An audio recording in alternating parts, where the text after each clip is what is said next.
that goes down, I'm talking to Austin Reeves. Turkey, what do you want? How much money is it? And then there's a LeBron staying amount, and then there's the we need to get less for you because we do want to keep LeBron. Do you want to play with LeBron, Austin? Oh, yeah, there you go. Hey, everybody, welcome to Before the Growl. I'm Mason. That's M. Ireland is off recording something. He's thrilled about it. And, ladies and gentlemen, we've reached that time of year where we get really creative and do really cool and different stuff. We're going to have fun. We're going to have fun. It's going to be a long, fun summer. We're still going to talk a bunch of sports, so don't worry about that. As the sports, maybe are less all around in your face, we will do some other fun things, the reason why you love Mason Ireland. Yes, exactly. And one of the things we talked about, we all listened to a podcast from the Ringer Network called the Rewatchables. Mm-hmm. So one thing where we they noticed, all sit around and they talk about a movie. They will often go and rewatch. Exactly. So one thing I've noticed, and I don't know if you've noticed this trend, but John and I are slightly older than we're talking about how you are older than me and Brian. Yeah. Breaking news. Yeah. Well, no, I'm the oldest one on the show. Yeah, oldest one on the show. But I'm pointing out there's a generational difference, and Ireland will reference, or I will reference, an old movie, and you guys will just throw up your hands and say, shrug hands. It happened yesterday when we asked them, and it was somebody. About Mary Hart. Yeah, we said, do you guys know who Mary Hart is? I forget. Yeah. That, there was another didn't one. Grow up here in there LA. was another one we threw out about a month ago that I couldn't believe neither one of them I know, knew. it's so weird. Yeah, it's so weird. So it is generational. But you could rattle off 7 or 8 influencers that I wouldn't know who they are. But I'm also willing to learn about things. Yeah. We're all willing to learn. But we're talking about how we're going to do the watchables. And you guys are going to pick the movie today that me and Brian are going to Haven't seen. Okay. Okay. Yep. But you guys can brainstorm it. Yeah, we'll brainstorm it. And I've got some ideas. I already mentioned one on the show recently that I don't think either one of you have seen. Which is? And that is Christopher Walken in Stephen King's The Dead Zone. Oh, I have not seen it. Brian, have you seen The Dead Zone? That's a really good one. Maybe do like a short list, and then we could do The Dead Zone. Yeah, but brainstorm some other names. So it's got to be movies that they wouldn't like. Have you seen the movie Almost Famous? I love Almost Famous. See, so do I. That's too popular. It's got to be like The Dead Zone. Right, and they also said... Have you ever seen Mason's favorite movie, Chinatown? I have actually not seen Chinatown. Really? Have you seen Chinatown, Brian? Oh, wow. We can start with Chinatown. Okay. Have you seen Mr. Holland's Opus? No. Which is my sneaky favorite Yeah, movie? that's a great movie. Okay, so Play the Sunset. What I would like for you guys to do is either I can keep the list or you guys can keep the list. How many movies you want on the list? Let's start with 15. Okay. And then we'll That'll knock get us them through out the summer.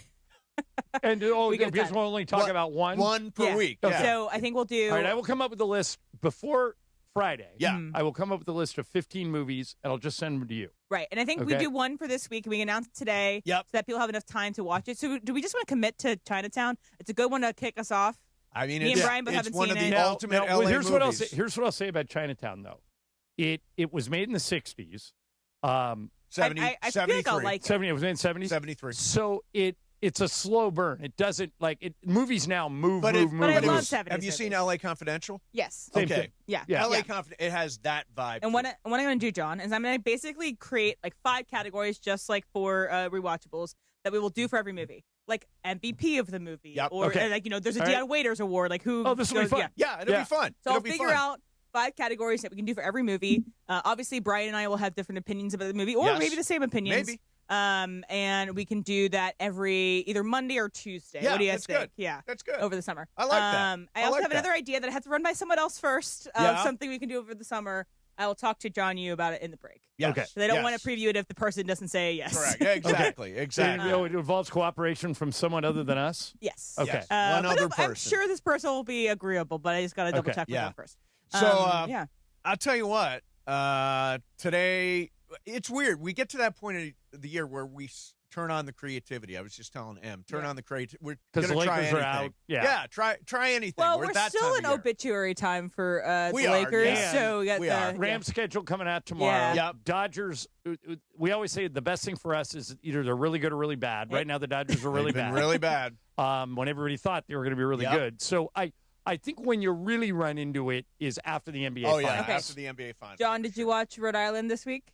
No, but I will. Okay. There is I love Alicia. This, by the way, is Real Is she the news Housewives anchor? of Rhode Island.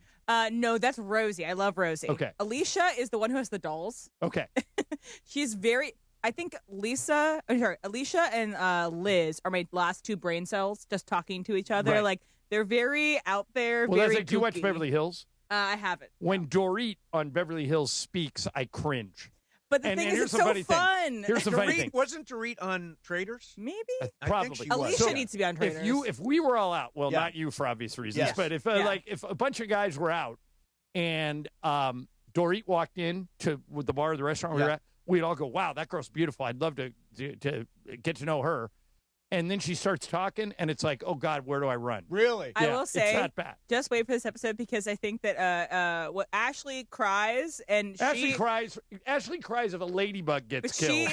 She cries all the time. She's known for crying. Yeah. And she has probably the ugliest cry I've ever seen. It's like, yeah, her whole face caves in. And she's great looking. But yes, I actually like Ashley. I do too. She's been on every Bachelor / Real Housewives / Bachelor, Winter Olympics. Her and her husband met on Bachelor. Yeah, she's a professional reality show person, she actually has won me over. But I will say she's the least polished, I think. But Right. anyway, we'll get to it. We'll get to other stuff. Watch What Happens Live on the Growl. Coming up next We'd for be you. great if we did our own Watch What Mason Happens and Ireland Live. on No the one would app, watch. on the radio, We'd and be on great. the YouTube.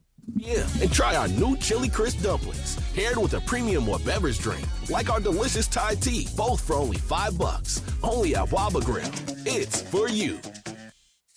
Hey, it's producer Laura, joined by Jerry, the founder of Amor Salsita. And at My Carne Asada, listen, the food always matters. And girl, lately the star of our table has been Amor Salsita. That's exactly why we created it. Fresh, authentic salsas meant to be shared with the people we love. And if you want a great pairing, sweet heat mango habanero with some fish tacos is a must. My favorites are the hatch avocado mixed with the salsa roja. It's bomb. Visit amorsalsita.com and grab Amor Salsita at Albertsons, Vaughn's, or Pavilions in the produce department. Amor Salsita, the heart of every table.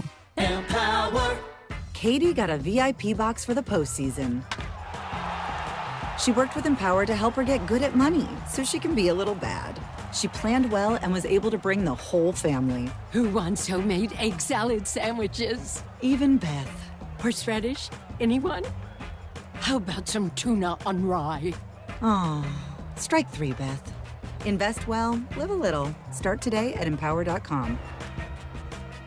Evan Cohen here. In life, as in sports, the pros make it look easy. That's why pro golfers like Jason Day, Ben Griffin, and Patton Kazire trust the pros in lawn care. True Green. They have the experience and expertise to give you a lawn worthy of the PGA Tour. And since True Green does the work for you, you get more free time, or more tee times. So stop stressing over your lawn and start loving it. Sign up now at TrueGreen.com because nobody makes it easier to get a golf course quality lawn than True Green, the official lawn care treatment provider of the PGA Tour. 710 ESPN, your home for the 17-time world champion Lakers. KSPN Los Angeles, a good karma brands radio station. ESPN 710 Los Angeles Sports. And it is the biggest show on the radio. Mason and Ireland is on for your Wednesday afternoon. Ireland, best show on the radio. Here we go, Wednesday, the 13th of May, 2026. The Hall of Famers are here. Steve Mason, Johnny I, John Ireland, and you. The show you wait for each weekday from noon to 3. Well, Dave McMenamin has a story today that is making a lot of people wonder how LeBron really feels. Will LeBron be back? Hope and fear, ... We're going to talk about that. Plus, the Dodgers lose again to the Gigantes last night at Chavez Ravine. But Otani hit a home run, so we feel good about that. Beef Stew's coming back soon, I think. Yeah. Producer Emily's here. Producer Brian Cohen, the social team in the back, and you. Dipsy-doo between the legs. So with that said, let's get this show on the road. Let's do it. The biggest show on the radio. Yeah. What they call me is a cornhole savant. Mason in Ireland. Dipsy-doo between his legs. Oh. Your Wednesday afternoon right now. Monster!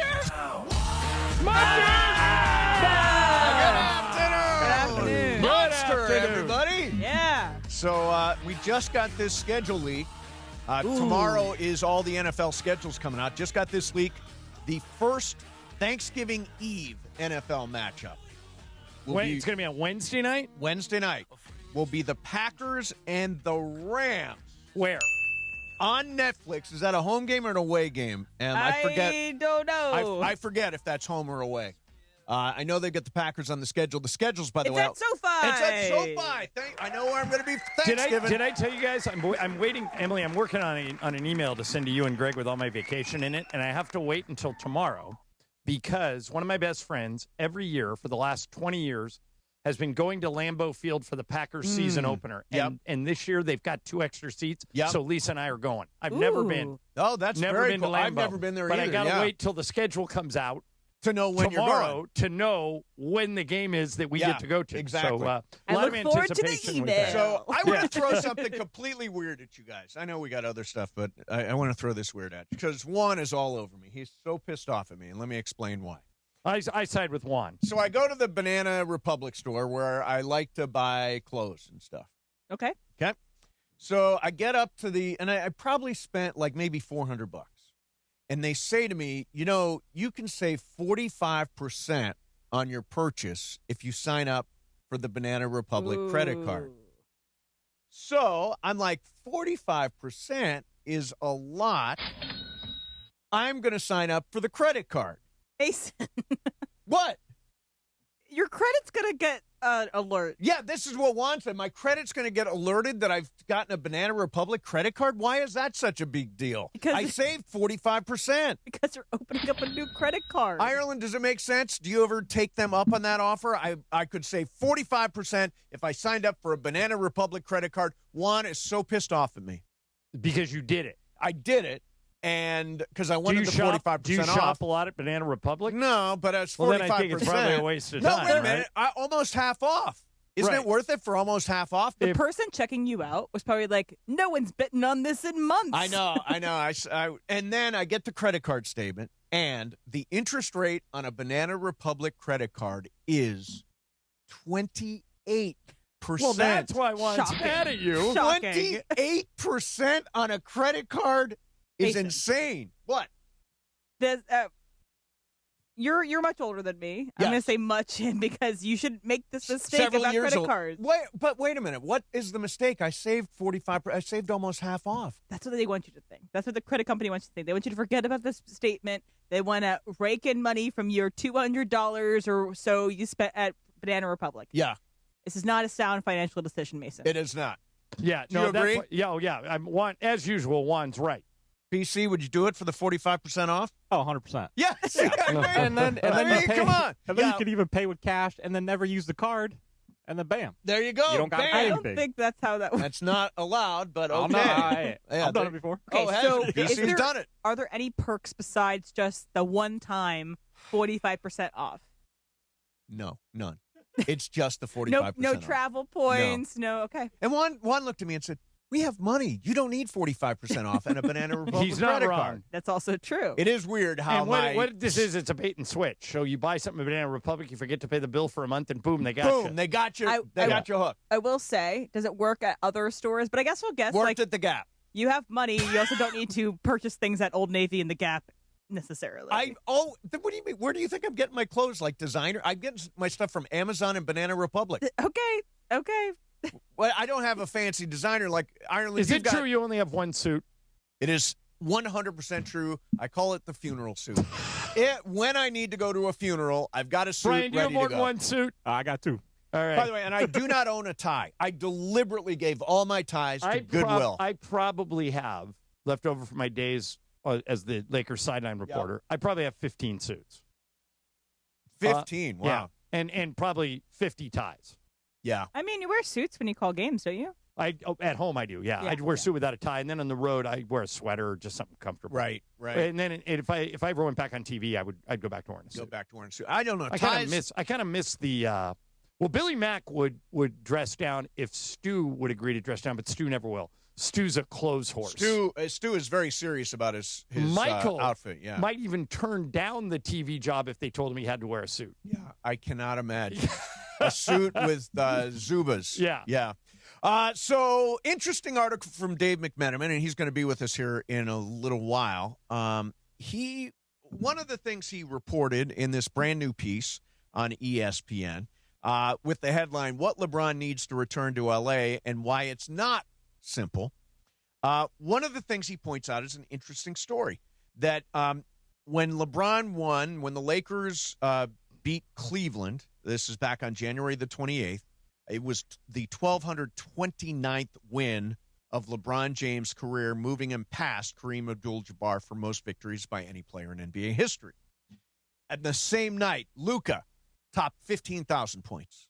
On the same night, Rui topped 5,000 points. And J.J. Redick won his 100th game.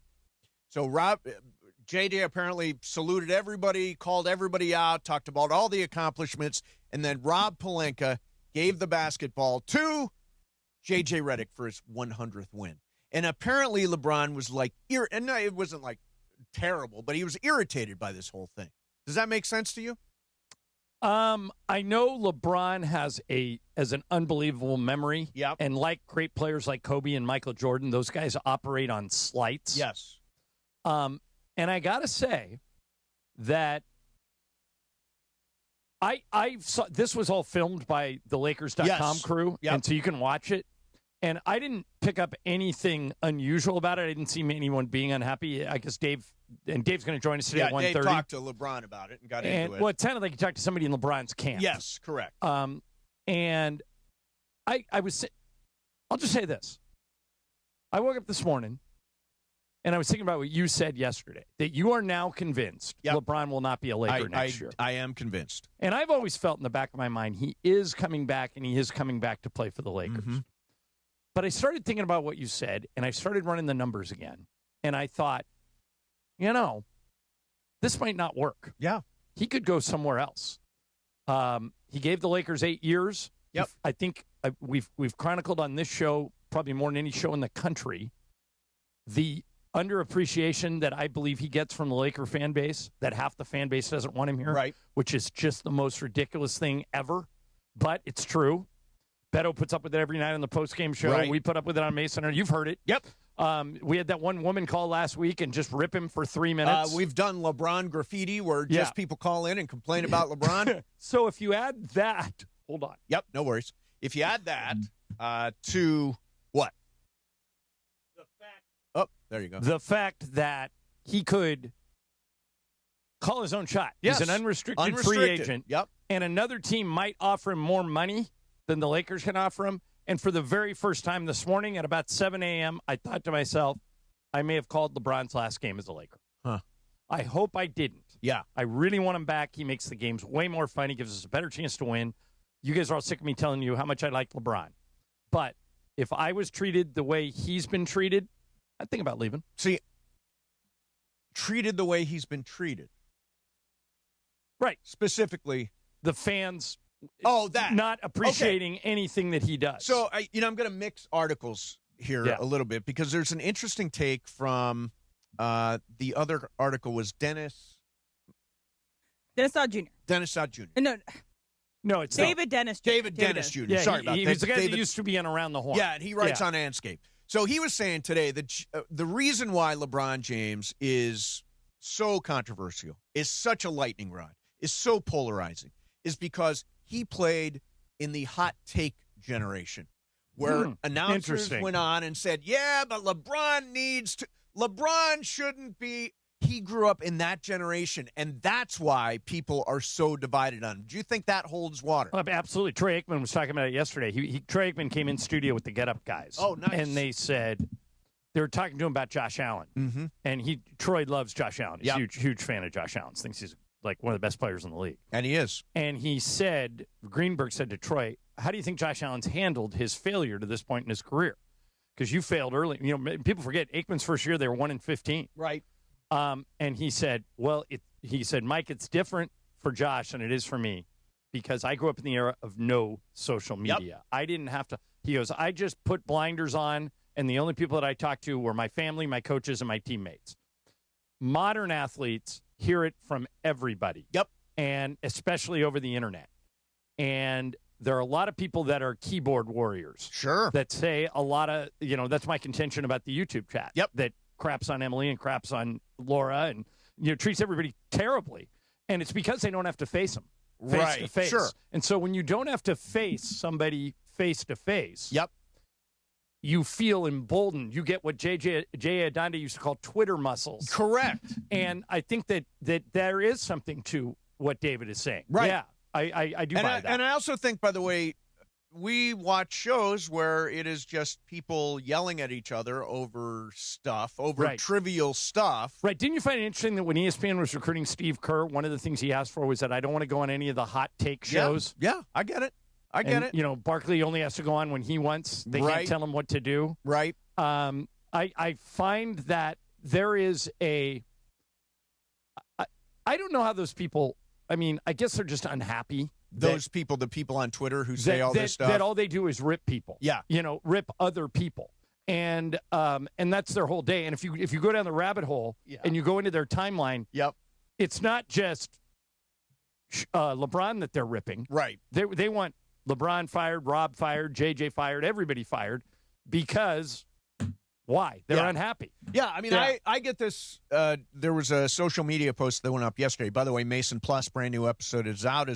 All you got to do is go to YouTube, search Mason Plus, and it'll pop up on the ESPN LA YouTube channel. But one of the comments, I think, on Apple was, are you really going to listen to a gay guy talk about sports?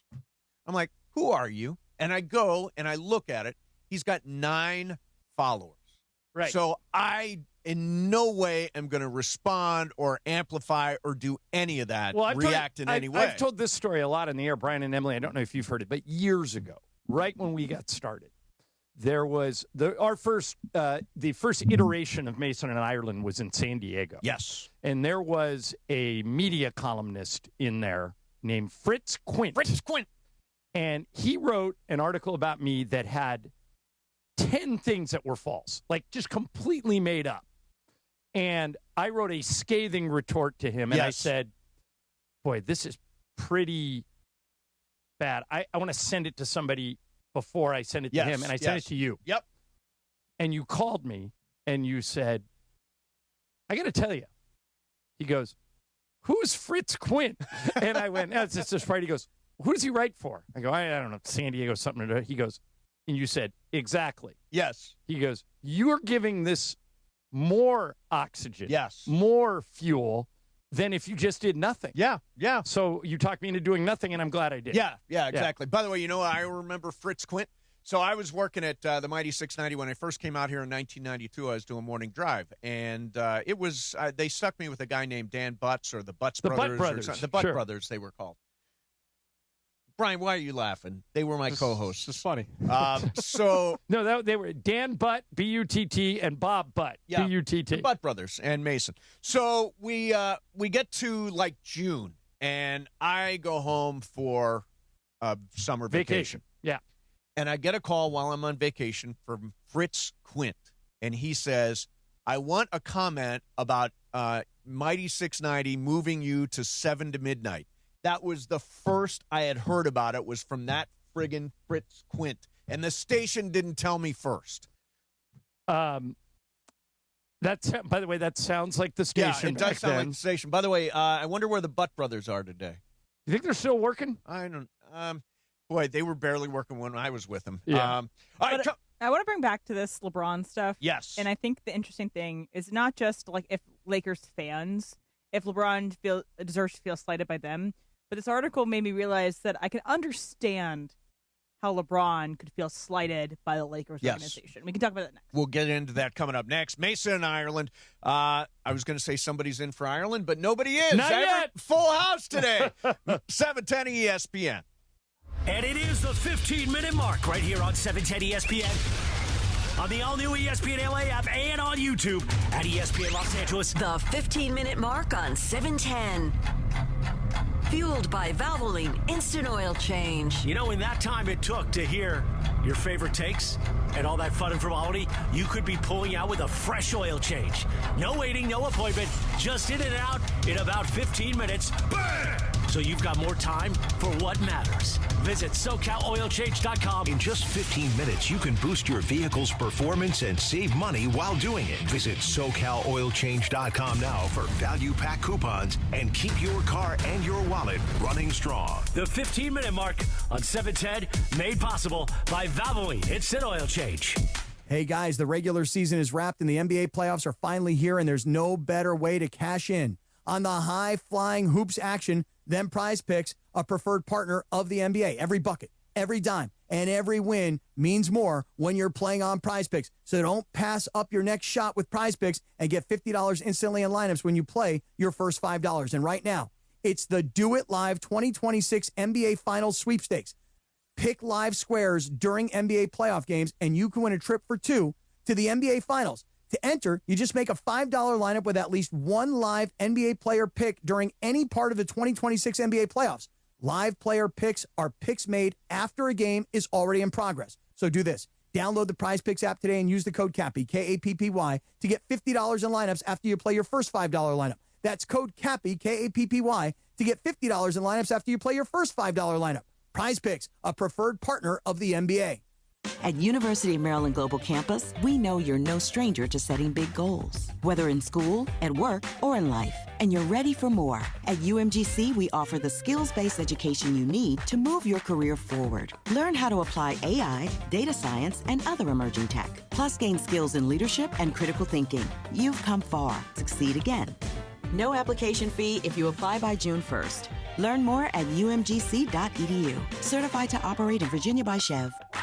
My name is Whitney Allen, and I'm a widow. My husband, Ryan, died. We never thought we'd ever have to use life insurance, but the unexpected happened. With Ethos, signing up was fast and 100% online. You can get a quote in seconds, apply in minutes, and get same-day coverage. No medical exams, and you can get up to $3 million worth of coverage. I'm grateful we were prepared. Get your free quote at ethos.com/play. That's ethos.com/play. Paid spokesperson. Time spent on application may vary. Online health questions required. This is Mike Trudell. It's the Hall of Famers, Mason and Ireland. And don't miss the first night of Lakers Talk with me, Mike Trudell, debuting Thursday night from 6 to 8 p.m. I'm talking purple and gold and taking your calls. Now, back to my hero, Johnny I, and a guy I'm not quite as fond of, Steve Mason. It's Mason and Ireland on ESPN LA. Hey, the new host of Lakers Talk, Mike Trudell. Did he actually take a shot at me? He's got a nice little promo. We're promoting his Lakers Talk, and he takes a random shot at Mason? Do you think that's actually what Trudell thinks, or what Chris typed up for him to say? No, well, if Chris is involved, it's a bit. Probably, yeah. That is the truth. I always do Mike Trudell a solid by finishing behind him in our fantasy basketball league. So, yeah, but that's not intentional. No, you just can't beat him. I just cannot beat him. He knows everything. But starting tomorrow, brand new host of Lakers Talk every week from 6 to 8 p.m. Mike Trudell. He's the little guy who knows Lakers basketball. Thursday night, 6 to 8 p.m. on ESPN LA. See where this is going. Your home of Lakers basketball. Little guy, big knowledge. Little guy, a lot of knowledge. Exactly right. All right, so Emily, why do you think LeBron should feel slighted? In that situation, where everybody else is getting their flowers, they're getting these great accomplishments, he became the winningest player in the NBA. I'd want that dang ball. Okay, one. He sacrificed this year. He took a third role. It doesn't seem as if everybody was showering him with the praise that he might have deserved for stepping back in a role. A guy of his stature stepping back and sacrificing. Why should he have to take the pay cut? Why should he get paid less than Austin Reeves? Right. I don't understand why he's the one that has to get I think you're bringing up two different questions. Oh, and remember that article that came out earlier this year with Baxter Holmes about how the Lakers and the organization had talked some crap about James? There was some disagreement between the I would sides not have there. soft feelings for the Lakers if I was LeBron. Really? 8 years? Why would you not have kind feelings about LeBron? My sense is he wants to be here next year. That's how he feels. I just feel like I would go into negotiation maybe not wanting to do everything possible. Okay. But that's what we were talking about yesterday. So if he takes that stance, if he says, guys, I know you've got cap issues and you can't pay me the max, but I'm not taking less than Austin. Yep. Then the Lakers have to let him go because they can't afford to pay him what they're paying Austin. And so this thing is not as complicated as it looks. The Lakers only have a limited amount of cap space. And Austin's going to get more than LeBron. I think so because of timing. Yeah. Like we talked about it yesterday. The next guy up, Austin's the next guy up. It doesn't mean LeBron is worth less than Austin. Right. It's just the reality of the situation. And we'll see what happens. When McMenamin comes on at 1:30, we'll ask him what he thinks of my idea. Yeah. My idea, again, if you haven't heard it, is offer LeBron 2 years, $40 million, $20 million a year, and say, and we'll continue to develop Bronny, because Bronny's gotten a lot better in the 2 years that he's been with the Lakers and in their program. And so LeBron wouldn't have to worry about that. So he could stay in L.A., where he wants to live, with Bronny at his side, developing, and then, who knows? He could still play in 2 years. You never know. Yeah, so McMenamin points out the last time LeBron signed a contract was in the summer of 2024, and he took $2.7 million less so that the Lakers could stay under the apron. Yeah. But he told ESPN that he would have taken even less if the Lakers had been able to convince a free agent like James Harden, Klay Thompson, or Jonas Valanciunas to sign with them. So I read one tweet yesterday, and it's not credible, but it's interesting that somebody would even put this out there. Yep. That LeBron would play for the minimum, which I don't believe. But remember when Boy, what an exciting idea that would be. Would that not make him a heroic figure if he were to play for the minimum and let the Lakers stack it around him? When Karl Malone and Gary Payton came here and the Lakers could only pay them the minimum, they made it all the way to the finals, but they lost. Yeah. But still, we made it to the finals. That's a success. Don't you think if LeBron, and again, he doesn't have to, but if he were to take the minimum, would that not change his legacy in Los Angeles? LeBron it would, took... but let's say we're on Team LeBron. We work with Maverick and Rich and those guys. Why should he have to even consider taking that? Well, because he wants a good team to be around him. Right. But it's a bad business decision. You can be here with a really big salary, but you're going to be stuck with what you got. We want to make the team better around you. Are you willing to take less? I just think if LeBron were to say, yeah, I'll do it for 10 or I'll do it for the minimum or whatever it is, people in Los Angeles would be, oh, man, LeBron, look how badly he wants to win. Look how much he loves L.A. Look how much he loves the Lakers. Can this happen? So I'm LeBron. I say, all right. Hey, Bron. I will take the minimum. Yep. I would like to know what you're going to do with that extra money. Yeah. Who you're going to buy, and I would like to approve or at least have a voice in where that extra money goes. So A. And when I'm done, whenever I'm done, can I get a piece of the Lakers?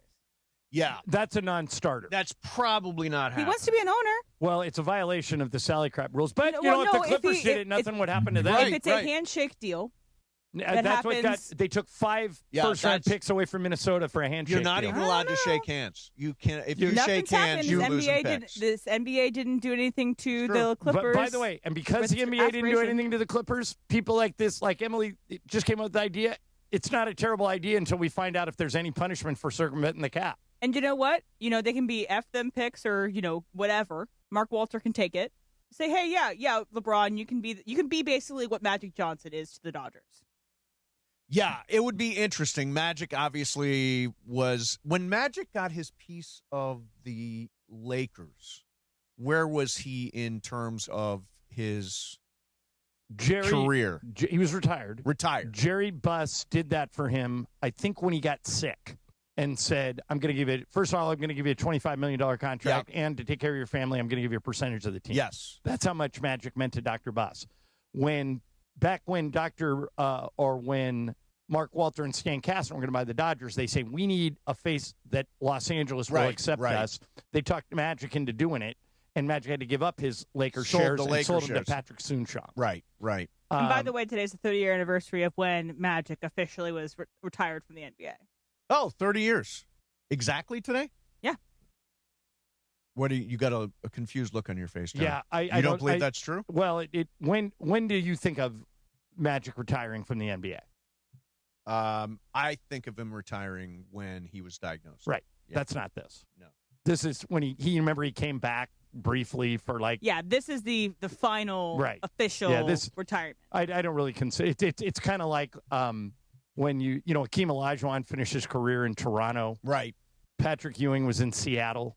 You don't remember those years. He really wasn't the player that he was, right? He just wasn't that guy anymore. No. All right, coming up next for you, I have a question for you.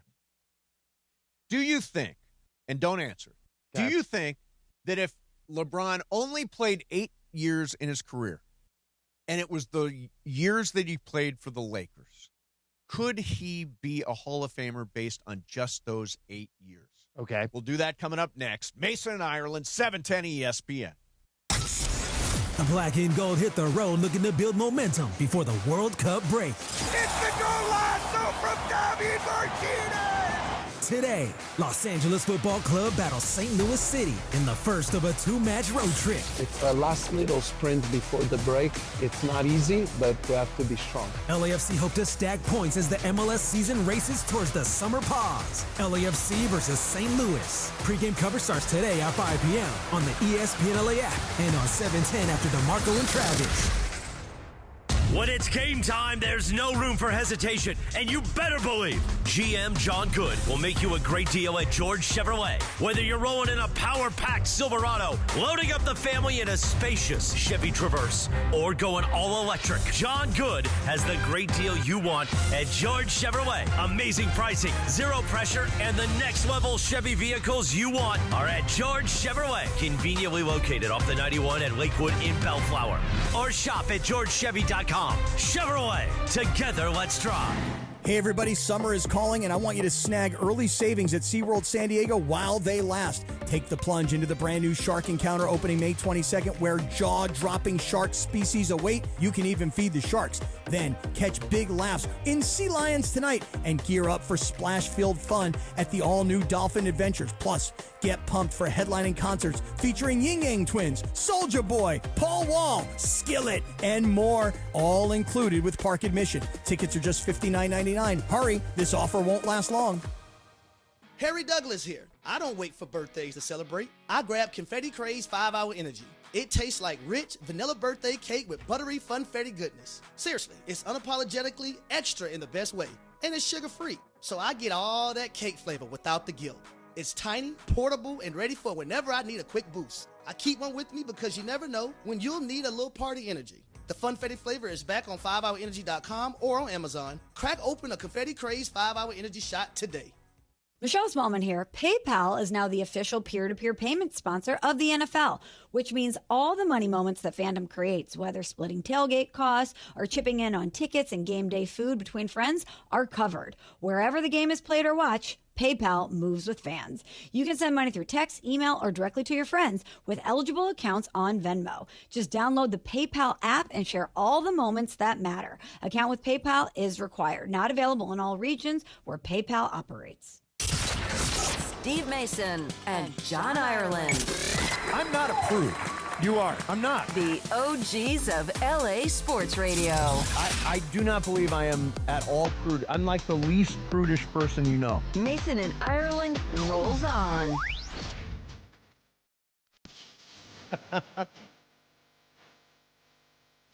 Darius Rucker's birthday today. Hey, Darius Rucker. His name isn't Hootie. Hootie. Not Hootie. He'll always be Hootie to us.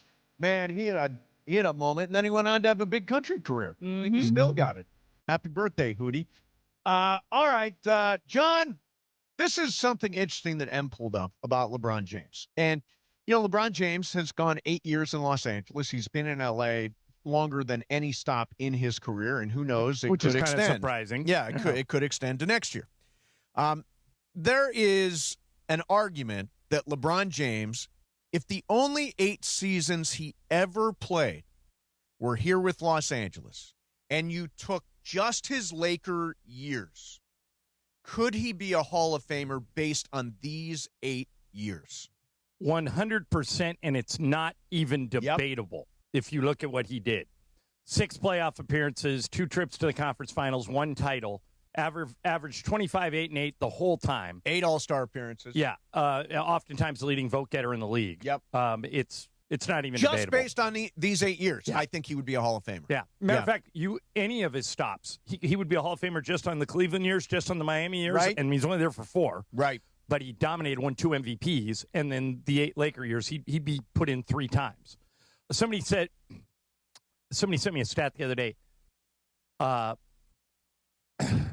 He's won, I think it was like 170 playoff games without having an all-NBA teammate. And the next closest person is like Tim Duncan at 80. Wow. And I mean, it's just yeah. His stats are mind-blowing. It's insane what he's done on those. Yeah, like you mentioned, on those teams that did not have superstars. I think we all people started to turn on LeBron when he went to Miami, and he teamed up with these all-star, and that was kind of like the Monstars, the Thunder of that generation. But not as enough is said about how he can change the complete outlook of a team by himself. Yep. I feel like it'd be hard to say. I don't think. Who knows if Shea could do that? If he wasn't on the perfect team with the Thunder, who knows if Shea could take his team to the finals? But we know who could. LeBron James. Yeah. By the way, did you watch San Antonio last night? I did. I thought they were going to let it slip away. Minnesota went on that run and tied it up in the third quarter, and then it was just a tsunami. Hey, what conclusion did they come to in that article that you were talking about? Yes. Yes. He's got enough numbers to be it. Yeah.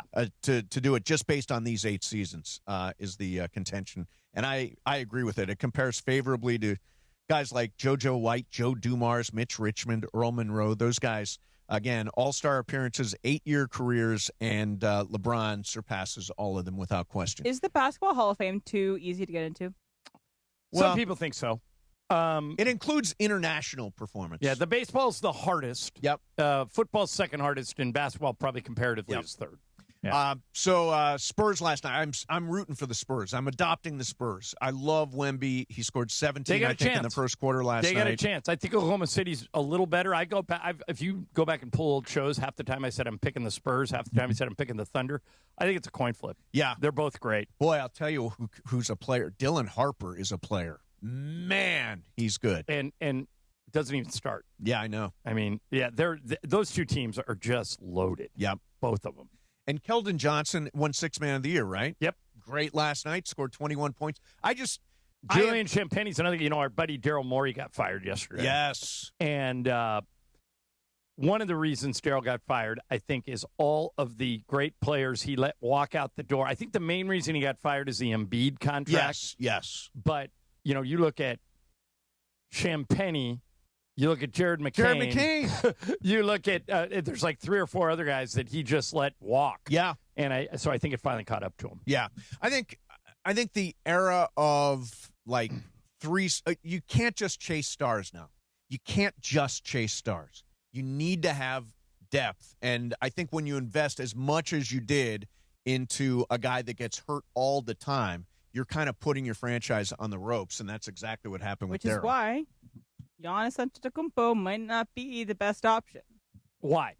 Because a guy that gets hurt a lot. That guy's going to suck up a lot of money. This year. Traditionally, he doesn't get hurt. He played 37 games this year. Last year, he played 66. He's played 65 games at least in all of his seasons except last year. But he's missed some postseason time, if I'm not mistaken. So that's also the most important thing. I don't think, I'd have to look this up to be sure, but I don't think he's won a playoff game since he had that unbelievable Game 6 in the finals when they won it in 2021. I don't think he's had a playoff win since then. Yeah. And you think that he was matched up with somebody similar in style potentially to Luka and Dame Lillard, and we saw that didn't work out with the Bucks. And I just don't think that's like, I agree with Miriam Swanson, who writes for the LA Times, that if they went for Giannis, it feels like an old school pre-apron style of going all in. But I think in the apron era, depth is more important, and I think that getting Giannis would just decimate all the depth that you had. Another way to say what you just said is we always say putting together a team, like we talk about Rob Pelinka has to put together a team. It's like a jigsaw puzzle. Yes. Back 10 years ago, what you wanted was really good big pieces for that jigsaw. Now all the pieces are small. Yeah, 3 big stars back in the day. Yeah, now the puzzle has more pieces to it. Yes, it does. It's more complicated. More complex, yeah. Coverage and content of the 2026 NBA playoffs, like this stuff we've been talking about on ESPN LA, is presented by Pechanga Resort Casino. Play your perfect combination at Pechanga Resort Casino, official Native American casino of the Los Angeles Lakers. See for yourself what made readers of Newsweek and USA Today name Pechanga the best casino outside of Las Vegas. Visit Pechanga.com for more information. And when you get there, yell, Monster! Monster! So Shohei Otani finally hit a home run last night after a really long stretch. And did you hear who was in the booth with him when it happened? How about Ice Cube. It was Ice Cube's bobblehead night. So Ice Cube was in the booth with Joe Davis and Oral Hershiser, and then this happened. I say we. It's me. There's the drive off of the bat of Otani, headed for the wall in the seats. There we go. All we had to do was bring Ice Cube in the booth, and Otani figures it out. It's that simple. Amazing. Couldn't have scripted it better. Couldn't have scripted it better, that's for sure. Now, Otani is, John, I don't know if you know this or not, he's not going to hit today because he's pitching. I do know this. And he's not going to hit tomorrow. Yeah. They're giving him 2 days off. Well, desperate times call for desperate measures. They've lost 4 games in a row by at least 4 runs. It hasn't happened since 1936. Exactly. So they're slumping. They got to try some stuff. Yeah, they I'm do. Okay with it. They do, and I'm okay with Otani getting a break. It's a little bit weird after hitting home run. And by the way, he's pitching today, right? Yeah, he's pitching today. I get that. But the home run last night was opposite field, which is a really good sign. When he starts taking the ball the opposite way, it means he's starting to find it. So I'm really, really optimistic about the way things go. Now, what would you do with the lineup tonight? I think you got 2 options. You can do what they did before, which is lead off Dalton Rushing at DH and let everything go from there. Or you could give Freddie the night off, play Dalton Rushing at first base, and DH Freddie. I would do that. Yeah, and by the way, like that plan. I would lead Mookie off. Yeah, I would lead Mookie off as well. Yeah, I mean, just to mix it up. Yeah, I totally think so, too. I think Shohei's going to get him the start they need tonight. His ERA is like 1. They'll beat the Giants tonight. Right. Giants have had their number 2 nights in a row. I think he's got a real chance of winning the Cy Young Award this year. Obviously, Yamamoto had a rough night last night, gave up 3 home runs. Which to the 8 and 9 hitters. Yeah, that was weird. He's given up 8. And by the way, the 9 hitter almost hit a 3rd home run. Right to the catcher. So here's what's scary about Yamamoto. He is on pace to give up 30 home runs this year. Okay. He is relying a lot on his split. He doesn't trust his fastball as much as he has, and he is giving up home run balls. I'm wondering if he's feeling the effects of pitching deep into October a whole bunch of times, multiple games in the World Series, and doing the World Baseball Classic where he went to Japan. Because a lot of the players that went to the World Baseball Classic are struggling. Look at Cal Raleigh. Fernando Tatis. I think Fernando Tatis gotten out to hit home runs. Vlad Guerrero Jr. has 2 home runs. So guys that played in the World Baseball Classic have not played exceptionally well. That's a very small sample size. I've not done the deep dive on absolutely everybody. But those are some I mean, Otani, was batting, not pitching in there, and maybe that contributed to it because baseball players seem to be just very into routine, into the seasonal things, way of things. And all those guys you mentioned, obviously were late into the postseason. Cal Raleigh included into that. Yep. Late into the postseason, added time on them. But I also think, one thing about Cal Raleigh, it shows how remarkable, and I'm going to say something nice about Aaron Judge, how remarkable Aaron Judge and Otani have been. To be consistently fantastic, and I'll say that, year after year in the regular season. And Cal Raleigh had this one great year where he was in MVP contention, a very close decision, whether it was him and Aaron Judge. And then now he's back to earth. It shows how incredible the endurance of both Otani and Judge have been over the past 5 years. You know what the regular season. You know what the sports radio guys in Seattle are calling Cal Raleigh? No. The big slumper. The big slumper, that makes perfect sense. Instead of the big dumper. I still am stunned that you said something nice about Aaron Judge. One of those guys is Cal Raleigh, and the other one, according to you, is a bum. In the postseason. Cal Raleigh actually comes out in the postseason and produces. Yankees look pretty good. Let me take you to one moment from last night. 8th inning, bases loaded. 1 out. Max Muncy at the plate. Max Muncy takes a called strike 3, gets very, very irritated and gets pissed off and storms off when I think it was a ball, could have tapped his head and gotten a review. Did they show the pitch? Yes. Was it a ball? The pitch was a ball. The pitch was outside. Were they out of challenges? No, they had 2 challenges. The thing was, he just got so pissed off about the called strike 3. You've got to do it like within 2 seconds. Right, and only the hitter or the catcher can call for it, right? The manager can't call for it? Yeah, it was a ball. And I think the pitcher can too. I think 3 people. Yeah. Pitcher, catcher, hitter, right? Yeah, it was a ball. It would have been a 2-2 count, continuing with him in his at-bat. Instead, he gets punched out, and then Andy Pages hits a weak fly ball to center field, and that was the end of that. That was their one moment, 8th inning, bases loaded when they could have done something, and it called for a review, and Max made a mistake. Made a mistake. Can't complain too much. He's got 11 home runs, and he's been their most consistent hitter, but made a mistake right there. All right, coming up next for you, going to do some icebreakers. Yeah, we are. My comeback continues. We will try to stop John Ireland next. Mason and Ireland, 710 ESPN. Hey, how's your water? How's it taste? How's it feel? If you live in L.A., chances are not good. That's why I switched to a Life Source whole house water system. Life Source has honestly become an essential home appliance for me. Morales did it too. And here's the best part. No maintenance, no hauling heavy salt bags or swapping out filters. Life Source uses salt-free technology that helps protect your plumbing. It's super low maintenance, no monthly upkeep. They came to my house one day. They were there for 2 hours. I haven't touched it since. That was like a year ago. And it's not just for me.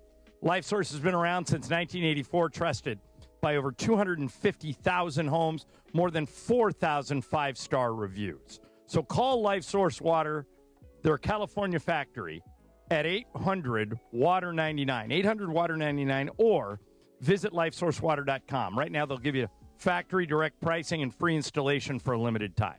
Life Source Water. Taste and feel the difference. Warranty limitations apply. 800-WATER-99 or lifesourcewater.com.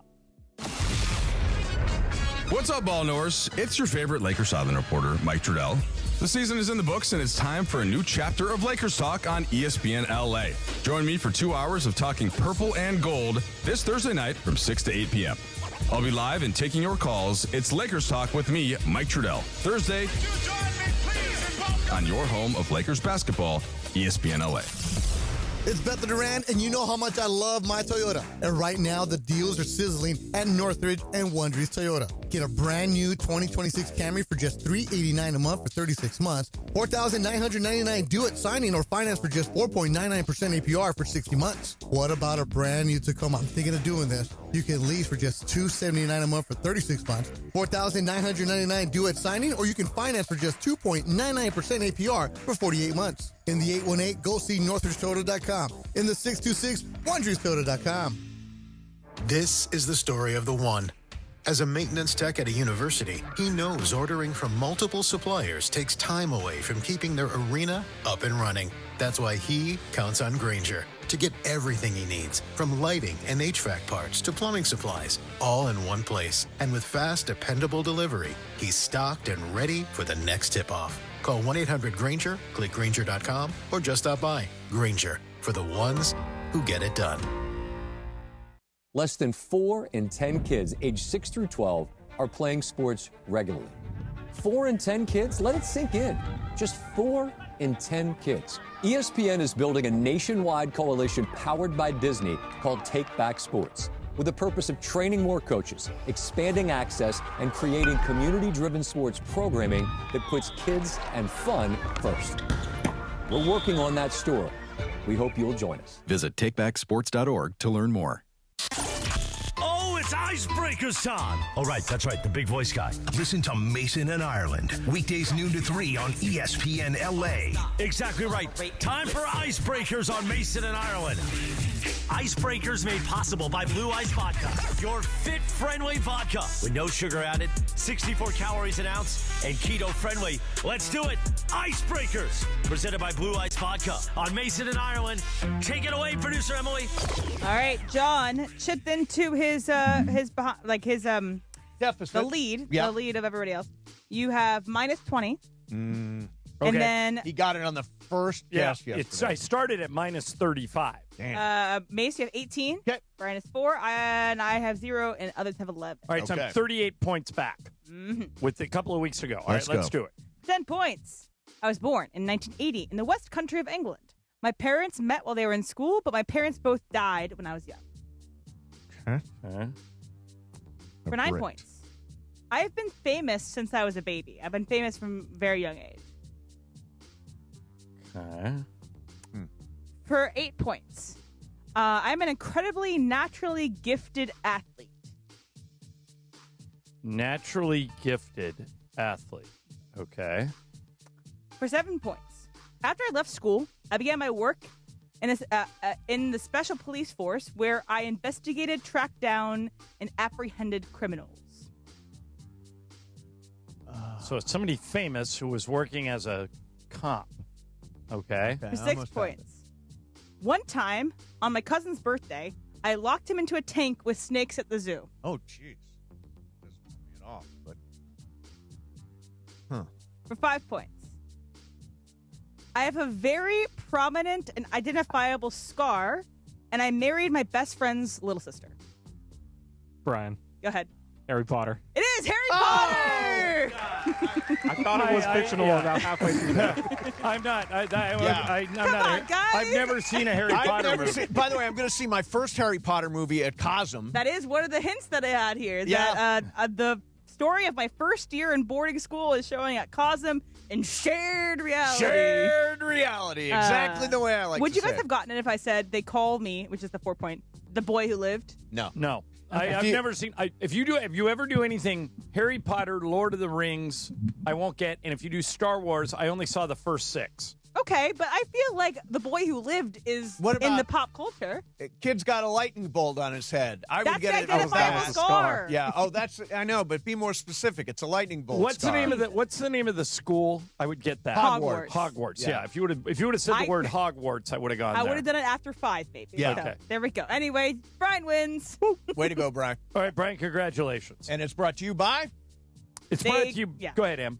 I was going to say, Blue Ice Vodka, they don't give me the copy for it, but you want to talk about it, John? Sure. Blue Ice Vodka, my guy Tom Gibson, is made in Idaho from Idaho potatoes. Most vodka is made from corn. The reason Blue Ice tastes so much better is it's potato vodka, and it's only 64 calories per ounce. They got 3 great flavors. Ask for it by name, Blue Ice Vodka. And by the way, I have nothing against Harry Potter. It missed me.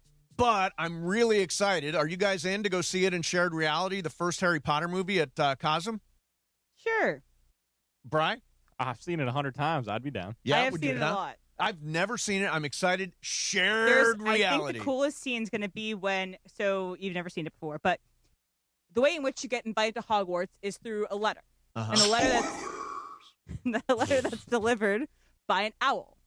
So an owl will go on your doorstep, and they'll leave you a little note, and then you open up, I'm invited to Hogwarts. But Harry he lives with his his aunt and uncle who are really mean. Okay. And they don't want him to go to Hogwarts. They keep on hiding his letter.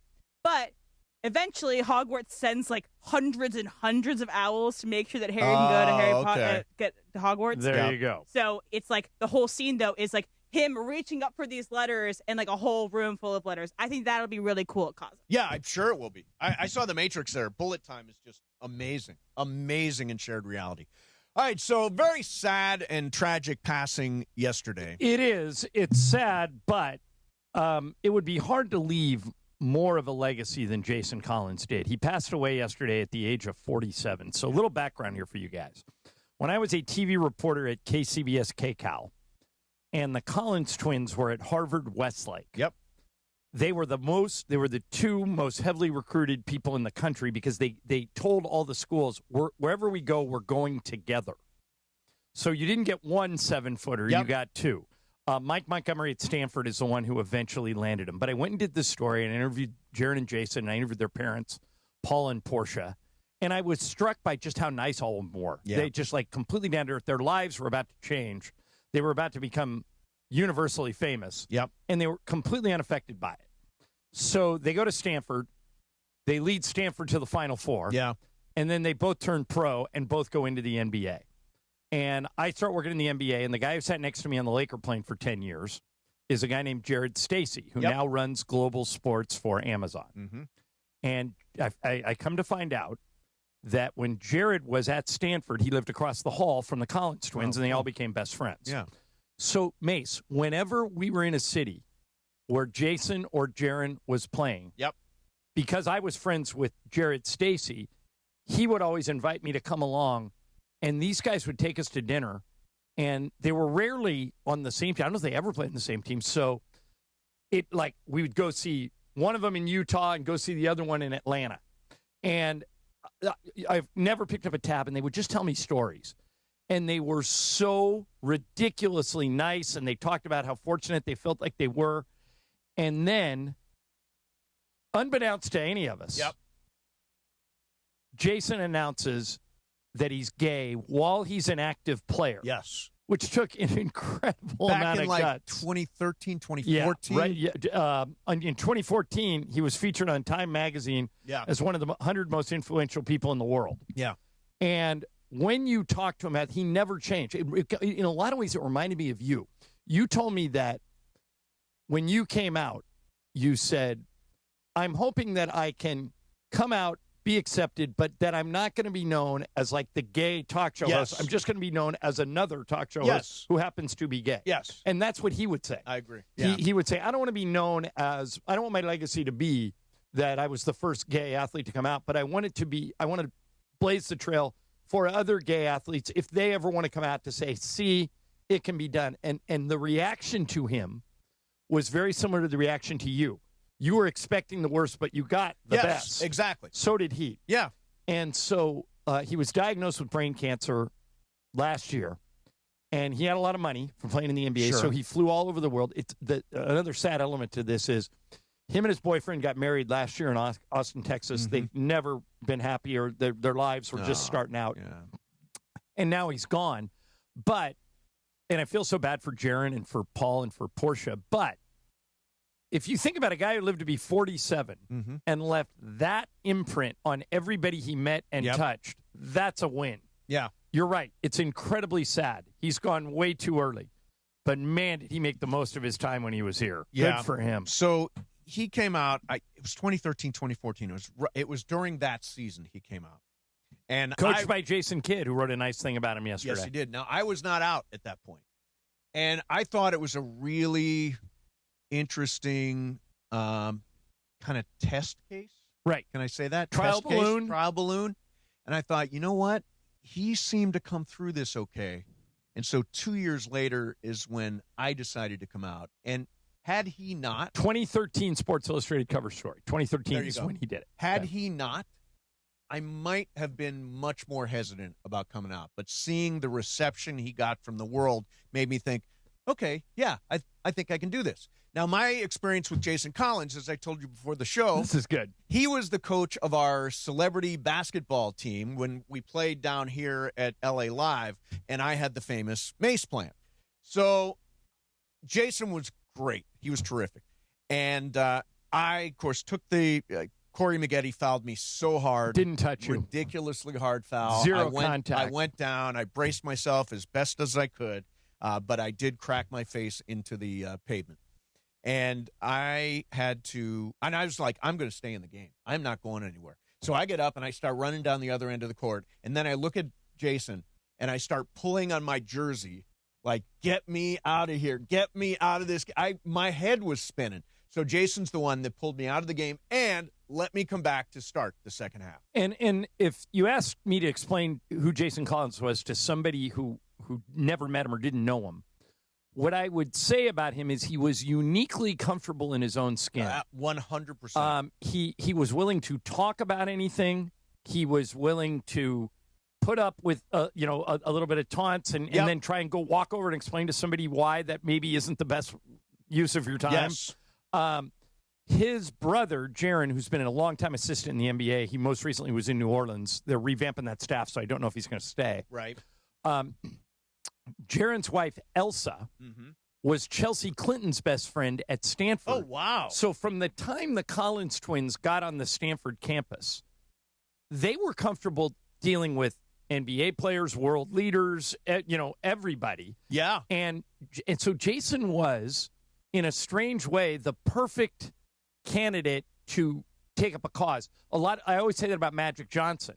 When Magic Johnson was diagnosed as HIV positive, I said, wow, that's devastating. But, boy, did they pick the wrong guy. Yeah. Because he's going to take the baton and run with this and bring awareness to HIV and that virus. Yep. And now we know that it isn't necessarily a death sentence. No, it isn't Magic at is all. Yeah. obviously still going strong. And he was the first person who kind of taught us that. Mm-hmm. And Magic has said on numerous occasions, people were under the impression that HIV was only transmitted by having gay sex. That's not true. I got it through a blood transfusion. Mm-hmm. It's Jason was that guy that was uniquely qualified and comfortable. Yeah.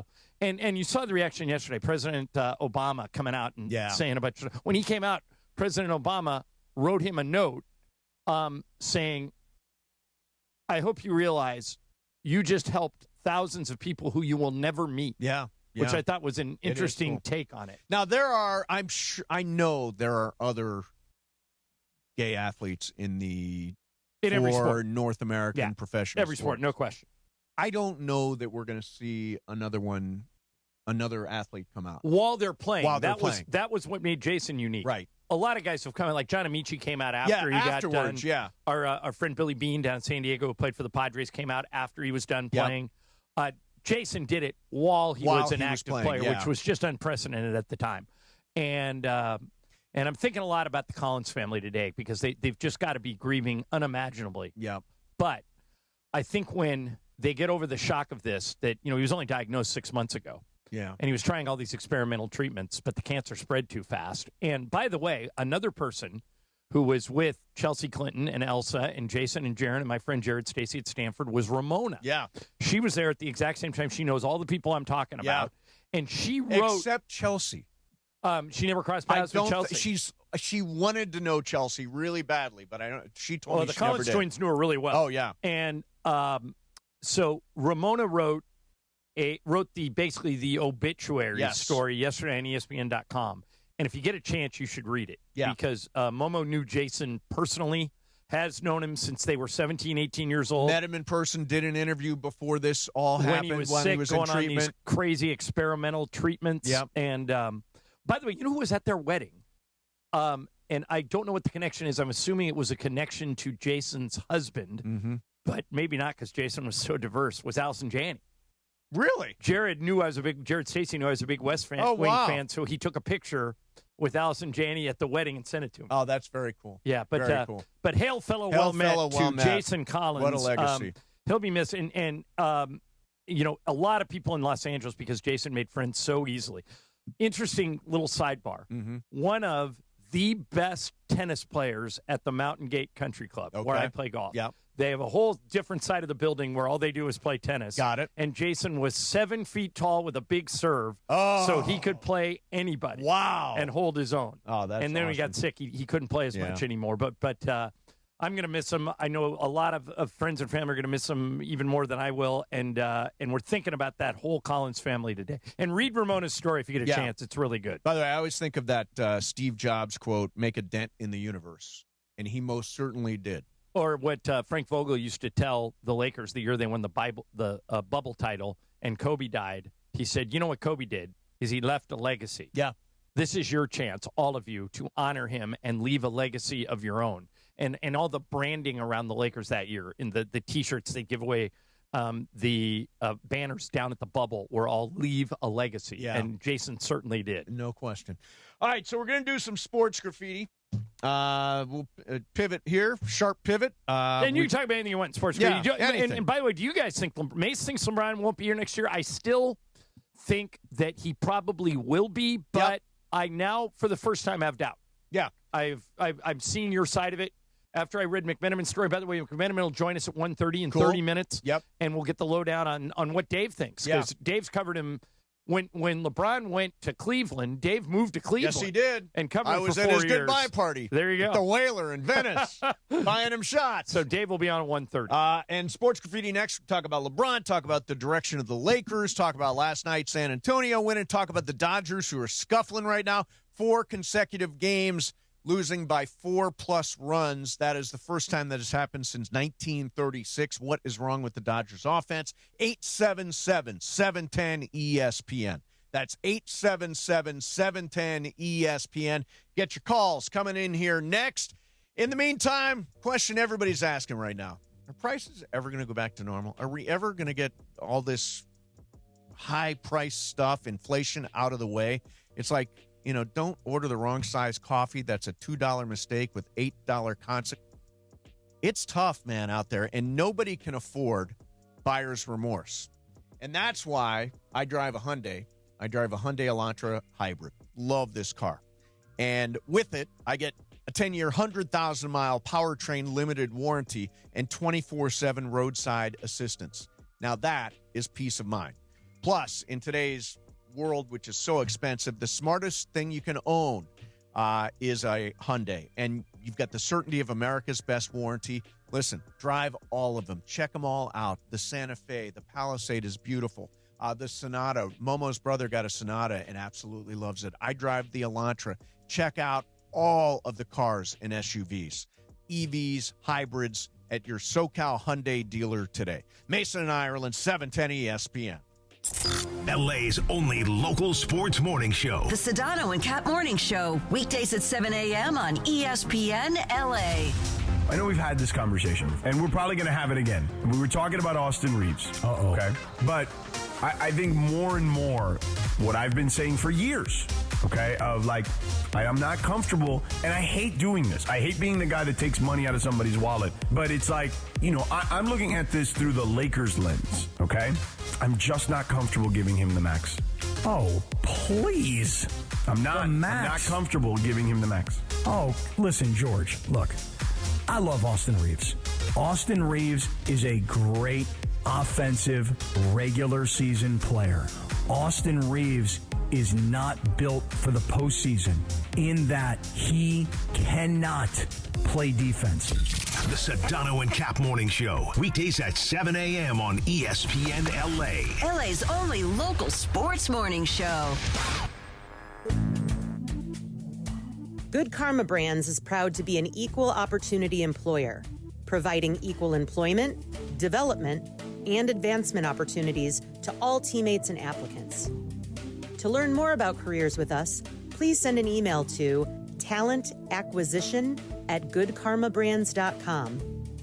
That's talentacquisition@goodkarmabrands.com.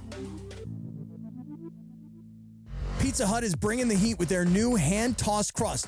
Crispy and golden on the outside, soft and fluffy on the inside, finished with buttery garlic parm seasoning in every bite. And right now, grab a large pizza with any 3 toppings for just $11.99, delivery or carryout. When you're hungry for big flavor, keep the Pizza Hut coming with the $11.99 large 3-topping deal.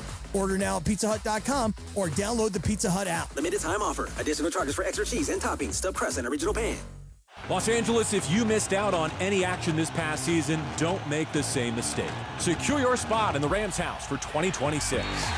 Watch every home game next year with big-time matchups against the Bills, Chiefs, Cowboys, and Packers. In addition, enjoy home playoff ticket access, interest-free monthly payment plans, and stadium event pre-sale access. Visit therams.com/2026. Again, that is therams.com/2026. Don't miss out on any of next season's action. Get your Rams season tickets today. The home of Rams football, and now the home of The Rich Eisen Show. Weekdays 9 a.m. to noon, KSPN Los Angeles, a Good Karma Brands radio station. And it is 1 o'clock in the Southland on the biggest show on the radio, Mason and Ireland. And you know it's time for Sports Graffiti on Mason and Ireland. This is where you call in and talk to the fellas. 877-710-ESPN. That's right, that number is back. It's not a mistake. Big voice guy, do it one more time. 877-710-ESPN. You get to talk to Mason and Ireland during Sports Graffiti, and we know everybody loves Mason and Ireland. Rick Vega, I'm the reigning champ of the Mason and Ireland Poker Invitational. Gregory Mendez, Port Hueneme, California. Why do you want Mason and Ireland? Well, I love them because they're there every day for me. They're consistently giving out some funny takes, being goofy, and to be honest, we need it in a time like this, so I love it. Let's do it. Sports Graffiti time. Take it away, Mace. All right, here we go. Sports Graffiti time. All the phones are lit, and they're Every both line. working, Ireland, so why don't you take them over? All right, Nick in Irvine, you're our leadoff hitter. Nick, what do you got? I'm playing golf at Woodley Lakes. You know, it's back and forth, back and forth. Right. You see the same people. Yeah. And we're like, you know, there's a 7-foot black guy playing golf over there. You don't really see that every day. And then we realized that it's Collins. And there was a point where we were like probably about the tee box was there, and he was in a fairway, and he chunks the shot. And I yell over to him. I go, Collins, I hope you give. And then I put, you know, the sex act. Better than you hit that ball. And he looked at me and he started laughing, and he thought it was the funniest thing, and it was just a sport. Well, and you know what he did then? Yeah. What? He got down on his knees. Let let's go to Sean in Lomita. Hey, Sean, you're on Sports Graffiti. Go ahead. This message has been transcribed. One moment while I notify the caller. What the heck's going on with this? On? He put us on hold? Message has been Weird. transcribed. Yeah. All right. Solomon, Lake Balboa. We're on hold. We're on hold with him. Yeah, this is a weird start. Yeah, Sports this is Graffiti. really weird. Solomon, you're on with Mason in Ireland. Hi. Hi, guys. Yeah, I'm not putting you on hold. Don't worry. Good. Listen, going forward with the Lakers, I feel that you can still utilize LeBron, Luka, and Reeves in some way, shape, or form. You don't overpay. Don't sacrifice the gaps you need to fill. If you can strengthen the bench, if you can get a big, strong power forward, terrific. I wouldn't throw them to the curbside just yet. What do you guys think going forward? Is that a possibility, or you think it's a smart way to go, the wrong way to go? What do you think? I think everything's a possibility. Yeah, I think that the first thing you got to figure out is do you have LeBron? Yep. Is he interested in coming back, and will he play for your price? And then once you figure that out, you can go to Austin Reeves and make him the offer that you want to make him to try and keep him here.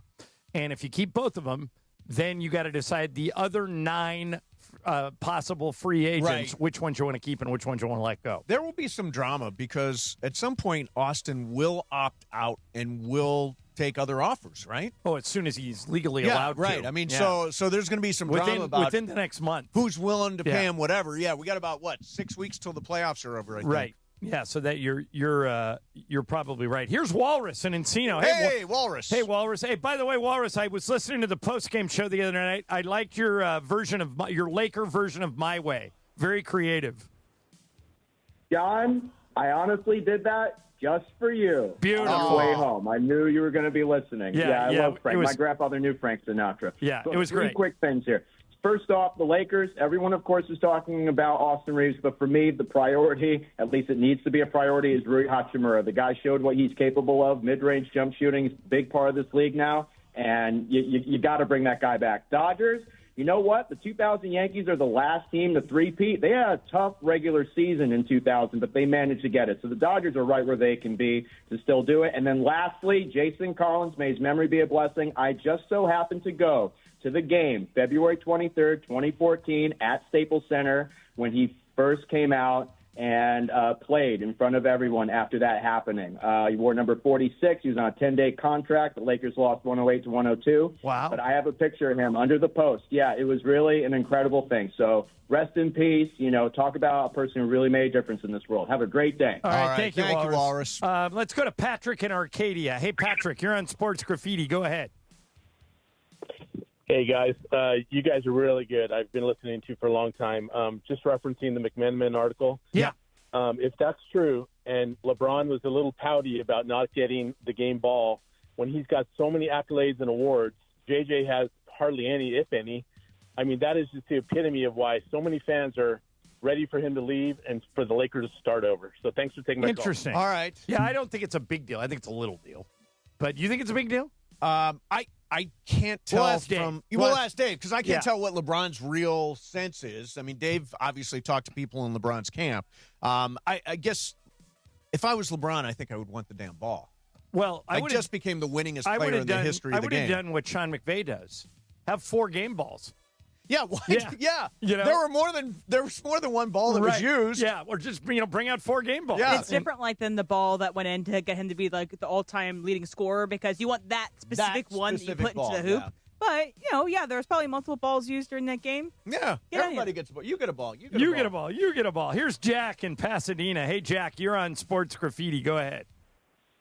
Hey, guys. I was just calling to also share Jason Collins' memory. I graduated high school in 2013 as a gay basketball player, and I was able to come out that senior year, and it was pretty rough, but seeing him kind of check in on the court in the game that the last caller was just referencing was a huge moment of pride. And I just think one thing that's made me sad in thinking about his legacy today is it almost seems like it would be harder to do that now than it was in 2014.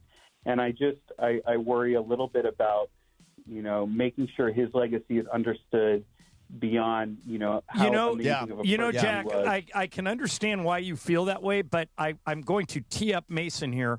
you thought when you came out that you were going to get it from all sides. Right. I mean, I know you really well, and you were nervous. Yeah. And the opposite happened, right? Right. The opposite happened. The world was very friendly, was very warm and accepting to me.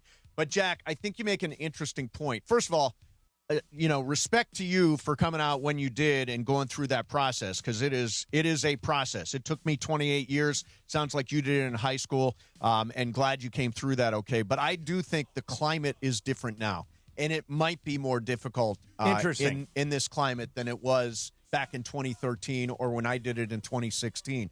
But, Jack, thank you very much for calling. Jack, before you go, how were you accepted by your teammates when you came out on that high school team? The teammates were easy. It was unfortunately the coaches that were the point of pushback. Okay. It was some old school coaches who just kind of came from the old school perspective. But the teammates were my friends who I saw every day since elementary school, and ultimately we're still great friends. Good. That's great, man. All right, thank you for calling, man. Have a great day. Thank you very much for sharing your story. We had every line jammed. Do we want to do it? You want to do more graffiti, Em, or no? Sure. Okay. Everybody, if we're full, we'll do another one. Yeah, we're full. We have one line open, 877-710-3776. We'll get some more of your calls in here next. Mason and Ireland, 710 ESPN. The black and gold hit the road looking to build momentum before the World Cup break. It's the goal line, so from David Martinez! Today, Los Angeles Football Club battles St. Louis City in the first of a two-match road trip. It's a last little sprint before the break. It's not easy, but we have to be strong. LAFC hope to stack points as the MLS season races towards the summer pause. LAFC versus St. Louis. Pre-game coverage starts today at 5 p.m. on the ESPN LA app and on 710 after DeMarco and Travis. This is John Ireland. Here in L.A., we got tired of wondering what was in our tap water. So we installed a Life Source whole house water system. One system, better tasting water from every tap. No harsh chlorine taste, no salt, no hassle. Life Source is an essential home appliance. Call the Life Source Water California factory at 800-WATER-99 or visit lifesourcewater.com. For limited time, factory direct pricing and free installation. Life Source Water. Taste and feel the difference. Warranty limitations apply. Hey guys, it's Sedano. Next time you're at my home away from home, LAX, look up. You'll see the future of travel in action. It's the all-electric Skylink train. It's now testing, and trust me, this is a game changer. What does it take to build a champion? It takes round-the-clock preparation. And soon, Skylink will connect you to the airport terminals, the new rental car center, and LA Metro. From practice to prime time, the LAX Skylink. Fast, free, and built for LA. In testing now to help you skip the traffic later. This is a special notice to U.S. taxpayers owing $10,000 or more to the IRS. Tax Relief Advocates is urgently notifying taxpayers that tax relief initiatives are now available that may significantly reduce or eliminate what you owe. If you're afraid of an IRS lien, levy, or wage garnishment, don't lose hope. You can now take advantage of these current relief programs to end all collections, reduce the amount you owe, and resolve your tax problem. Even if you have years of unfiled tax returns or are already in a payment plan, you may still qualify for significant relief. Struggling taxpayers can now get relief they need during these hard economic times. A hotline has been established by Tax Relief Advocates for you to call and see what you qualify for. They are A+ rated with the BBB and have over 1,000 5-star reviews. Don't wait. Call 800-575-9087. 800-575-9087. That's 800-575-9087 or simply visit TRA.com.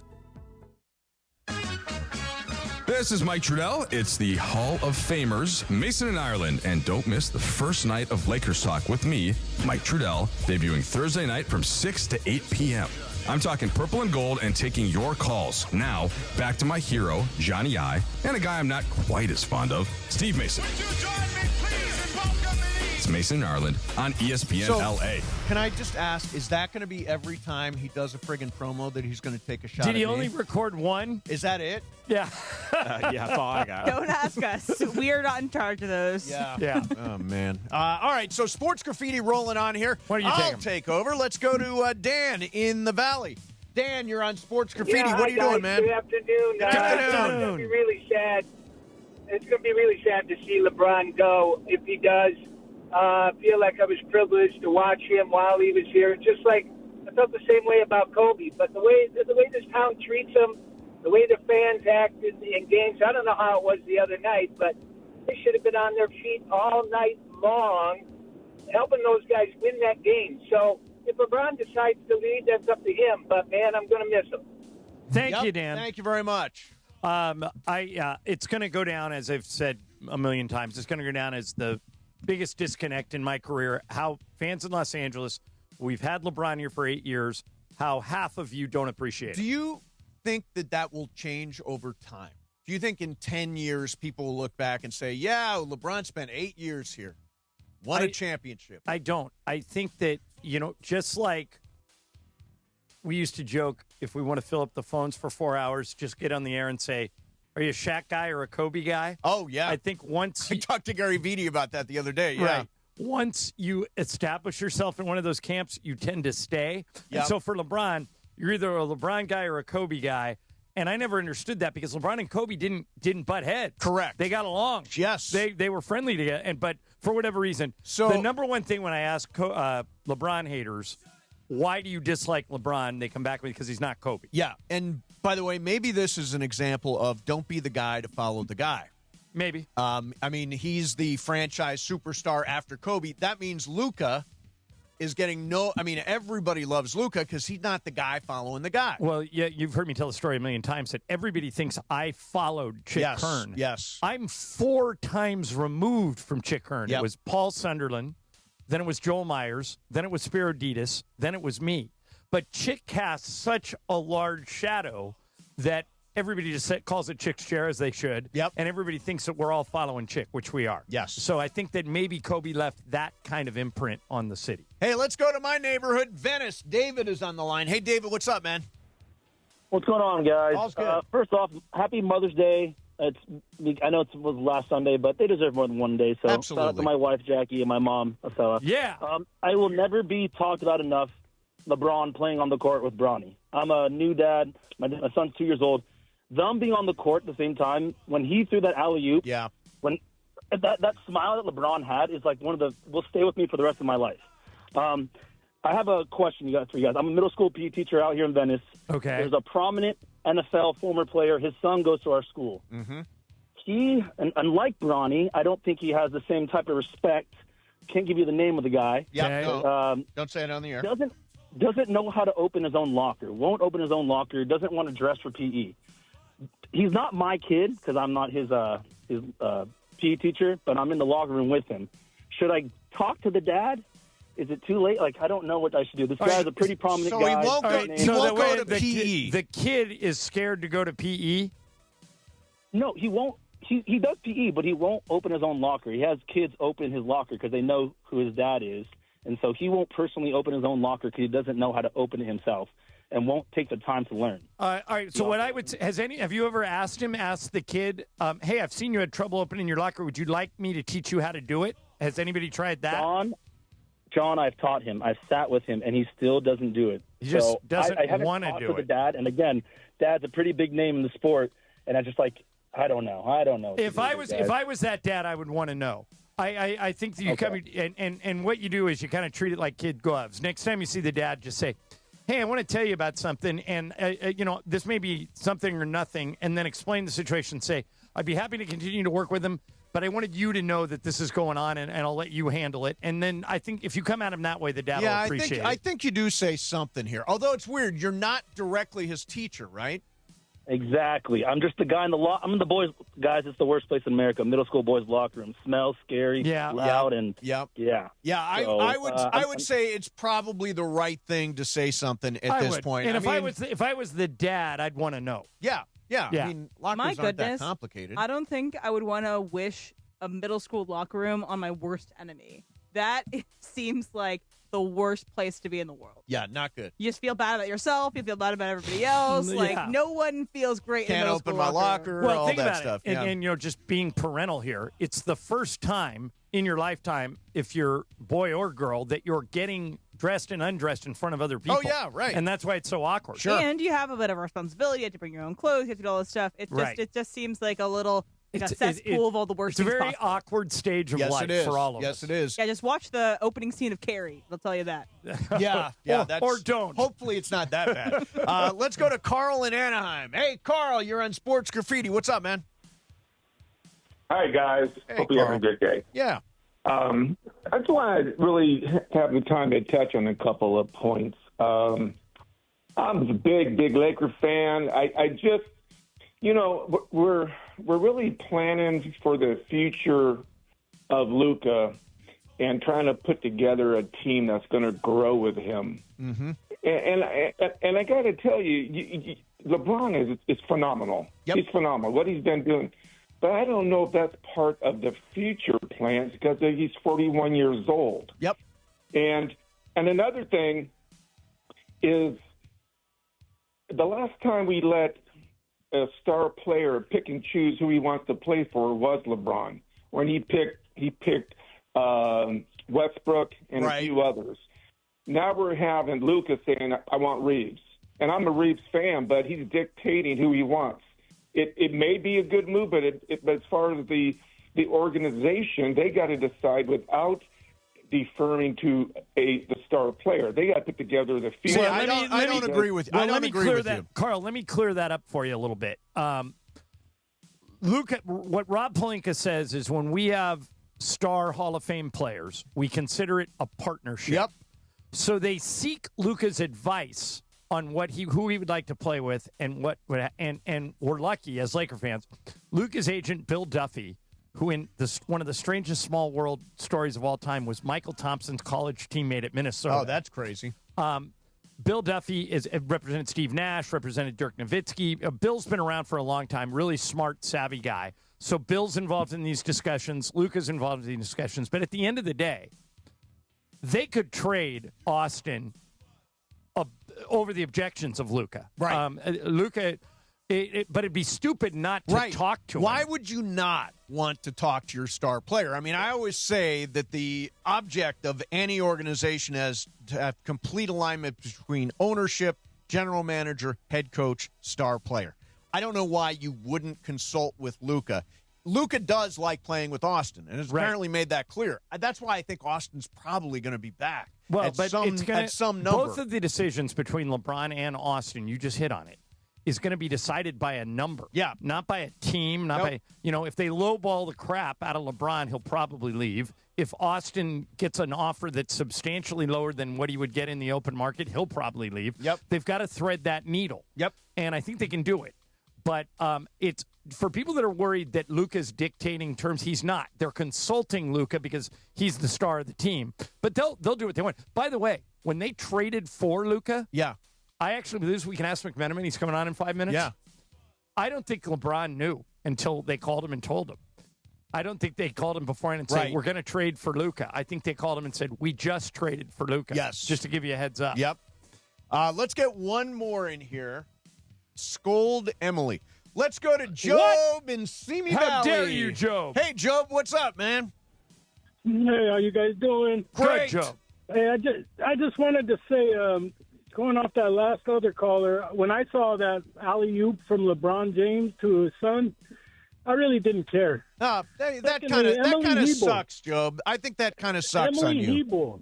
Yeah, Emily Hebo. Shame on you, Emily Hebo, for putting it out there into the universe that LeBron ever be an owner of this team. If you don't want more than half of your Laker fans to not be fans anymore, please let him leave as fast as possible. Job, why? Let me just, because I always ask people that have your opinion this. Why do you dislike LeBron? What's the number one reason why you don't like him? I don't like his game, first of all. I don't like how wherever he goes, no matter what he does, he turns everything they win championships? so great. He could take every bad player and make them good, but then when they don't do good, it's all on the other players. It's never his fault. It's always he. See, I totally disagree with you. It's the opposite. I think it is always his fault. People say LeBron got swept in the first round, even more than they say the Lakers got swept in the first round. It's like everything goes on his permanent record. And by the way, I don't know, do you even have a heart, Job? I thought that was the coolest thing, the dad-son oop. That was a very cool moment. Well, and it's also one of the reasons why I think the Lakers are more enticing to LeBron than another team because he can continue to play with Bronny. Yeah. I think you guys know this, but Bronny is improving, getting one better. of the most improved players on the team. He's leaps and bounds better than when he got here 2 years ago. And the Lakers actually like him. Yeah. And to give him 2 more years to develop, he should be a senior at USC. Right. So to give him 2 more years to develop, I think would be of interest to LeBron. So hopefully that's part of the equation. All right. Children's Hospital Los Angeles' his biggest event of the year is back. Walk and Play LA brings the community together for a fun-filled day supporting kids who need life-saving care. Enjoy a scenic 3K walk plus music and games and activities for all ages. Join us Saturday, June the 6th at the Santa Monica Pier. Sign up at ESPNLA.com. Join Team ESPNLA. Use code PLAY and save $10. Visit ESPNLA.com to learn more. Coming up next for you, McTen, Dave McMenamin will join us. Mason and Ireland, 710 ESPN. And you know we are LA's mega sports station. You spend every day with us on 710 a.m., the all-new ESPN LA app, and on YouTube at ESPN Los Angeles. But quite often you see us on the streets. The ESPN LA street team rolling up across the Southland and pulling up at the hottest events. Baby, let's cruise. You know who takes care of our rides? Our friends at George Chevrolet. The GM, John Good, his fantastic team. Find out more at georgechevy.com. Chevrolet, together let's drive. Our ESPN LA street team, driven by our friends at George Chevrolet. George Chevy, off the 91 freeway in the city of Bellflower. Thanks to George Chevy for making our ESPN LA street team absolutely beautiful, man. I took Mom to catch a ball game. Is it time to pick her up yet? Now your top reasons to visit Morongo. Morongo's Travel Center always has the lowest price gas around. Number 2. Tommy Bahama Gift Giveaway, May 19th, 10 a.m. to 10 p.m. And the number 1 reason. It's finally back. Smoking good times. 3 cigars, scotch tasting, a food spread, and live music. May 17th, 5 p.m. Morongo, good times. When it's game time, there's no room for hesitation, and you better believe GM John Good will make you a great deal at George Chevrolet. Whether you're rolling in a power-packed Silverado, loading up the family in a spacious Chevy Traverse, or going all-electric, John Good has the great deal you want at George Chevrolet. Amazing pricing, zero pressure, and the next-level Chevy vehicles you want are at George Chevrolet, conveniently located off the 91 at Lakewood in Bellflower. Or shop at georgechevy.com. Chevrolet, together let's drive. Bundling your home and auto with Progressive could help you save without sacrificing quality. It's the smart thing to do. And as a hockey fan, you always know the smart thing to do. Shoot the puck! And you let the players know it. Shoot the puck! All game. Shoot it! Come on, shoot! And sometimes even after. Man, rough game, huh? Yeah, they should have shot the puck. So bundle your home and auto with Progressive. It's the smart thing to do, but you already knew that. Get a quote at Progressive.com. Progressive Casualty Insurance Company, affiliates, and other insurers. Not available in all states or situations. Harry Douglas here. PayPal is now the official peer-to-peer payment sponsor of the NFL, which means all the money moments that fandom creates, whether splitting tailgate costs or chipping in on tickets and game day food between friends, are covered. Wherever the game is played or watched, PayPal moves with fans. You can send money through text, email, or directly to friends with eligible accounts on Venmo. Just download the PayPal app and share all the moments that matter. Account with PayPal is required. Not available in all regions where PayPal operates. Steve Mason and John Ireland. First show on the radio, and it's all I listen to all day, and every day I can't wait to listen to you guys. That is so nice. So nice, you man. Mason and Ireland. These guys are a whole bunch of fools. Back to the guys.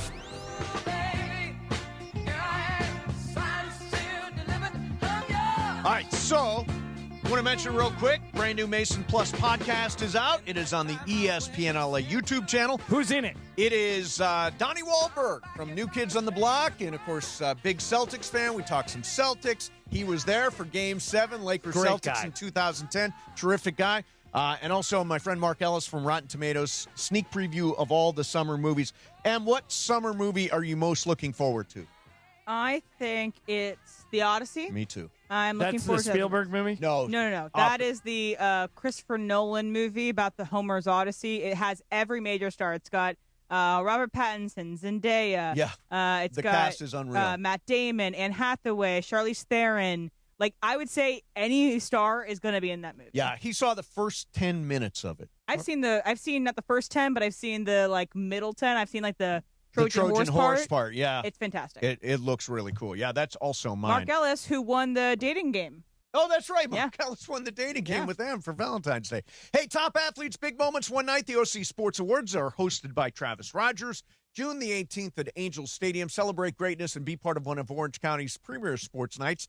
Get your tickets now at theocsportsawards.org.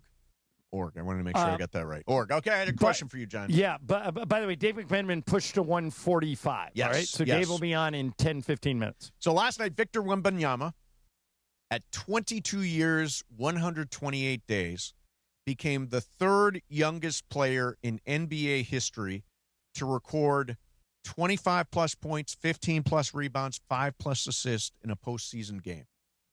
Can you guess who the other two were?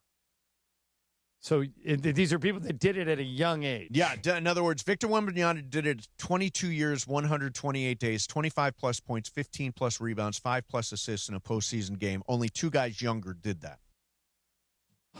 If I had to guess, I would say Magic and Kobe. Am I right on either one? You were right on Magic. Okay. All right, so let me see if I can get the other one. I'm trying to – oh, I bet you it's Luka. It is Luka. Yeah, Luka I'm trying to Doncic. somebody young who got a lot of triple-doubles. Exactly. Yeah. Exactly. Yeah, Magic Johnson and Luka, the only two players younger than Wemby. And LeBron, when he was young, wasn't in the playoffs every year. He worked his way up to it. Absolutely. And Luka had that great playoffs in 2020 in the bubble. He had like probably his first signature moment. I think he hit that game-winning shot against the Clippers. Was that the team they played? He used to own the Clippers. Yeah. Hey, by the way, we're talking a lot about LeBron. Did you guys say I sent you guys this story this morning? There's a sports book at the Hard Rock. Okay. And they put out the odds for LeBron's next team. Okay. And this really surprised me. The Lakers are not the odds-on favorite. It's Cleveland. Cleveland plus 175, Lakers plus 275, retirement plus 275. Golden State, San Antonio, and the Knicks follow. But Cleveland, and no, what I always say, sports books don't care about black and white. They care about green. Yep. So maybe they're trying to draw Laker fans in. Yeah. By saying, and Laker fans say, oh, no, he would never leave us. Well, let's do. What percentage chance do you give the Lakers? Do the teams that are on the board. Percentage chance I did it the Lakers, other day. percentage chance Cleveland. Wait, put it on the whiteboard. Oh, put it on the whiteboard? Yeah, put it on the whiteboard, John. All right, stand by. Be instructive. And Mason, you narrate. Okay, I will narrate. John Ireland is now approaching the whiteboard, which is clean today. Nobody wrote anything on the whiteboard. That's why we got to muck it up. As we look at it, here is LeBron. Lakers, he's writing. That's a pretty good L. Yeah, that is good. 60%. Okay, Lakers. 60%. Okay. Now we got is that Cavaliers? Other. Oh, other. 40, 30. You want to break down the others, 35. John? And then retire is the third one, right? 5%. Okay. Now, but if you were to... well, I would just... I think it's come down on the Lakers. So you would make... I would make the Lakers 50%. I would make the Cavs 20%. Yeah, John, break down the others to the Cavs. The Cavs, Warriors, Knicks. I think Cavs and Warriors would be the two. Okay, so I got to get to 35. So I would say Cavs 20%. Yep. Warriors 10%. Yep. Other 5%. Other 5%. Yeah. There you go. Yeah. I don't know. Here's my question. Well, I'll put it to Dave, but I woke up this morning for the first time thinking it's not a lock that if he plays, he's playing for us. Let me ask you this. So yesterday we talked about the idea of LeBron and a farewell tour, right. Which I'm sure the folks with the Mark Walter group would be thrilled about. Lots of ways to promote and to sell that to the and to make money, all that stuff. Next year, I think the Lakers should be focused on a title and not on LeBron's farewell. Do you think you can do both, or does LeBron's farewell overshadow the competitiveness that goes into trying to win an NBA championship? What is the one question I say that the one and only question you should say, if you're a professional sports GM about a player, considering to bring on a player, what's the only question that matters? Can he help us win? Yep. That's it. What's the answer to that with LeBron? Yes. Yeah, he makes you better. Right, he does. So if your goal is to win, right, I would rather, Jerry Buss used to say, I'd rather have a $100 bill than 5 20s. Yes. Because the 5 20s don't always add up to 100 if some of those other guys aren't as good. So you could mostly. Except we live in a league where 20s are what matters. Well, except Oklahoma City has Shea. And he's that's their $100 bill. That's and San Antonio has Wemby. He's our $100. You got to kind of have both now. Right. But Luka's our $100 bill. Right. But if LeBron's a 50 20 and Austin's a 50, then let's see. But I like I keep saying, I thought the other night when I walked out of crypto that I was pretty convinced I was not calling LeBron's last game as a Laker.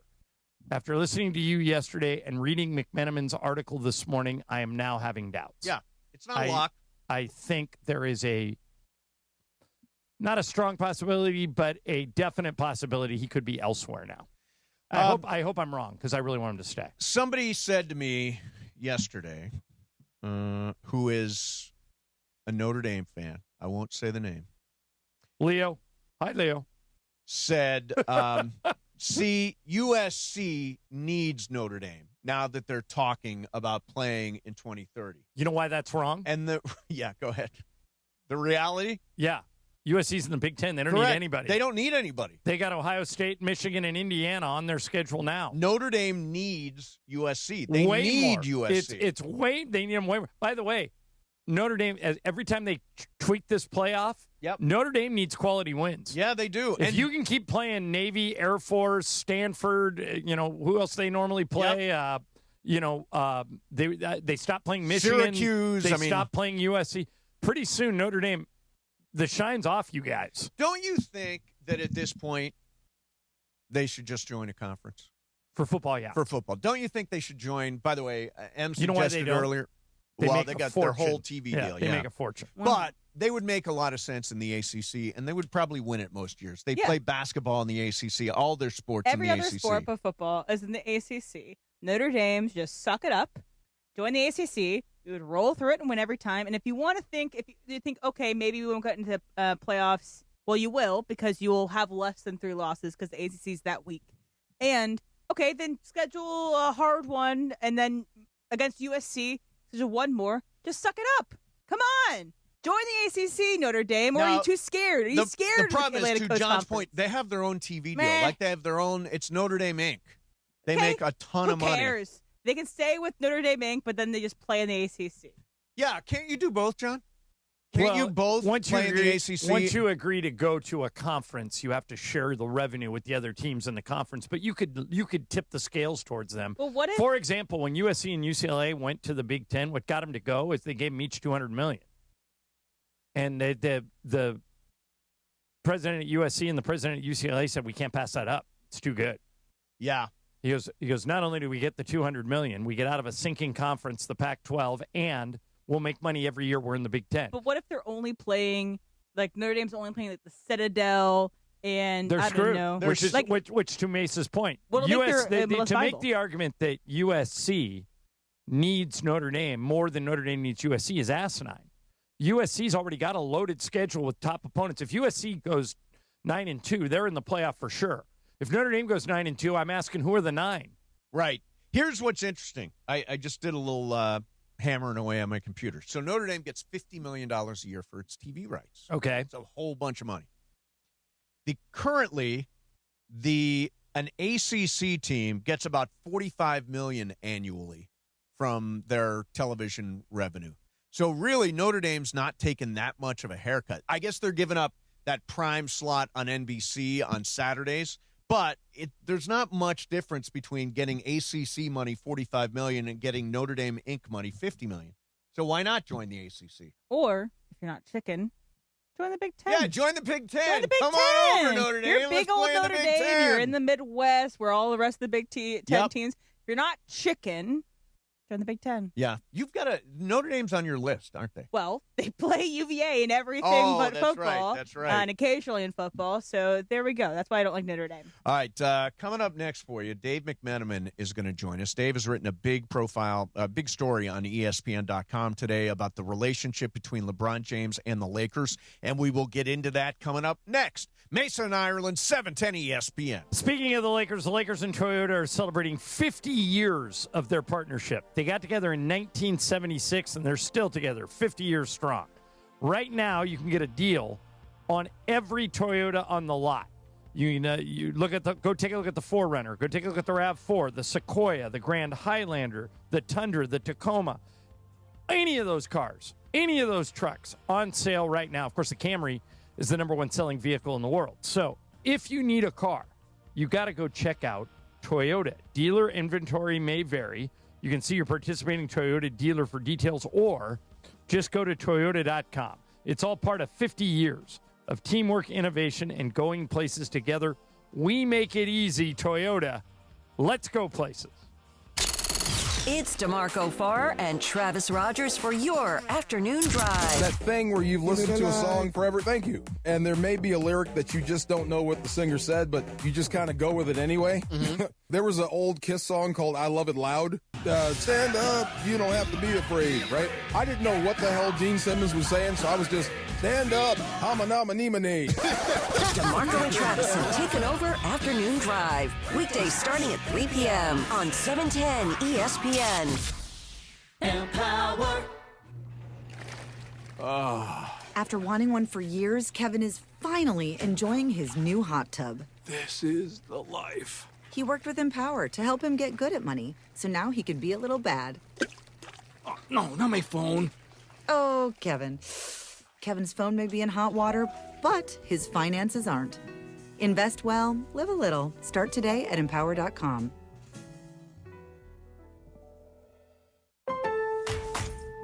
With the new MyLowe's Pro Rewards American Express card, earn 3 points per dollar spent on Lowe's qualifying purchases for the first 6 months after card account opening. Plus, save 5% every day on eligible purchases at Lowe's and earn points on eligible purchases everywhere else Amex is accepted. Card members get more at Lowe's. Subject to credit approval. 5% can't be combined with any other offer. Exclusions and restrictions apply. Points subject to loyalty terms at Lowe's.com/terms and credit reward terms at Synchrony.com/MLPRA-terms. Visit Lowe's.com/business credit. Hey guys, it's Sedano. Next time you're at my home away from home, LAX, look up. You'll see the future of travel in action. It's the all-electric Skylink train. It's now testing, and trust me, this is a game changer. What does it take to build a champion? It takes round-the-clock preparation. And soon, Skylink will connect you to the airport terminals, the new rental car center, and LA Metro. From practice to prime time, the LAX Skylink. Fast, free, and built for LA. In testing now to help you skip the traffic later. Harry Douglas here. Game day brings the excitement. Your stay should feel just as memorable. With Marriott Bonvoy, official hotel partner of the NCAA and U.S. Soccer, you're connected to a portfolio of brands designed for how you travel. Some offer complimentary breakfast, others give you room to spread out, space to stay productive, or extended stay comforts. So whether you're a traveling fan or part of the team, Marriott Bonvoy celebrates the moments that live on before and after the game. Marriott Bonvoy, where game day checks in. Earn an accredited MBA in as few as 16 months for about $21K at University of Maryland Global Campus. Explore 10 specializations, including finance, HR, cyber technology, and more. Plus, showcase the value of your MBA with a comprehensive learner record and digitally demonstrate in-demand skills and credentials to employers. No application fee if you apply by June 1st. Learn more at umgc.edu. Certified to operate in Virginia by Shell. The biggest show on the radio. Mason, Ireland, you guys are clowns. Screw you, Josh. Damn. Mason and Ireland on 710. Mason and Ireland are clowns. That's going to be a drop for a long time. Why not? Back to the guys. Ladies and gentlemen, we welcome to the show now a guy that has followed the Lakers and followed LeBron James for many years, has written a big story today on ESPN.com. Really good one. Really good one. McMenamin joins us. McMenamin, what's going on, man? My favorite midday Los Angeles radio co-host. That's very specific. So do you have other favorites and other day parts? He grew up in Philly, so he's used to people yelling at him on the radio, right, Dave? Right. Yeah, I feel more at home when someone calls me a doofus or something like that. Okay, okay, doofus. Good article this morning. I'm encouraging everyone to read it. You turned over some rocks that I didn't even know, and I'm around them as much as you are.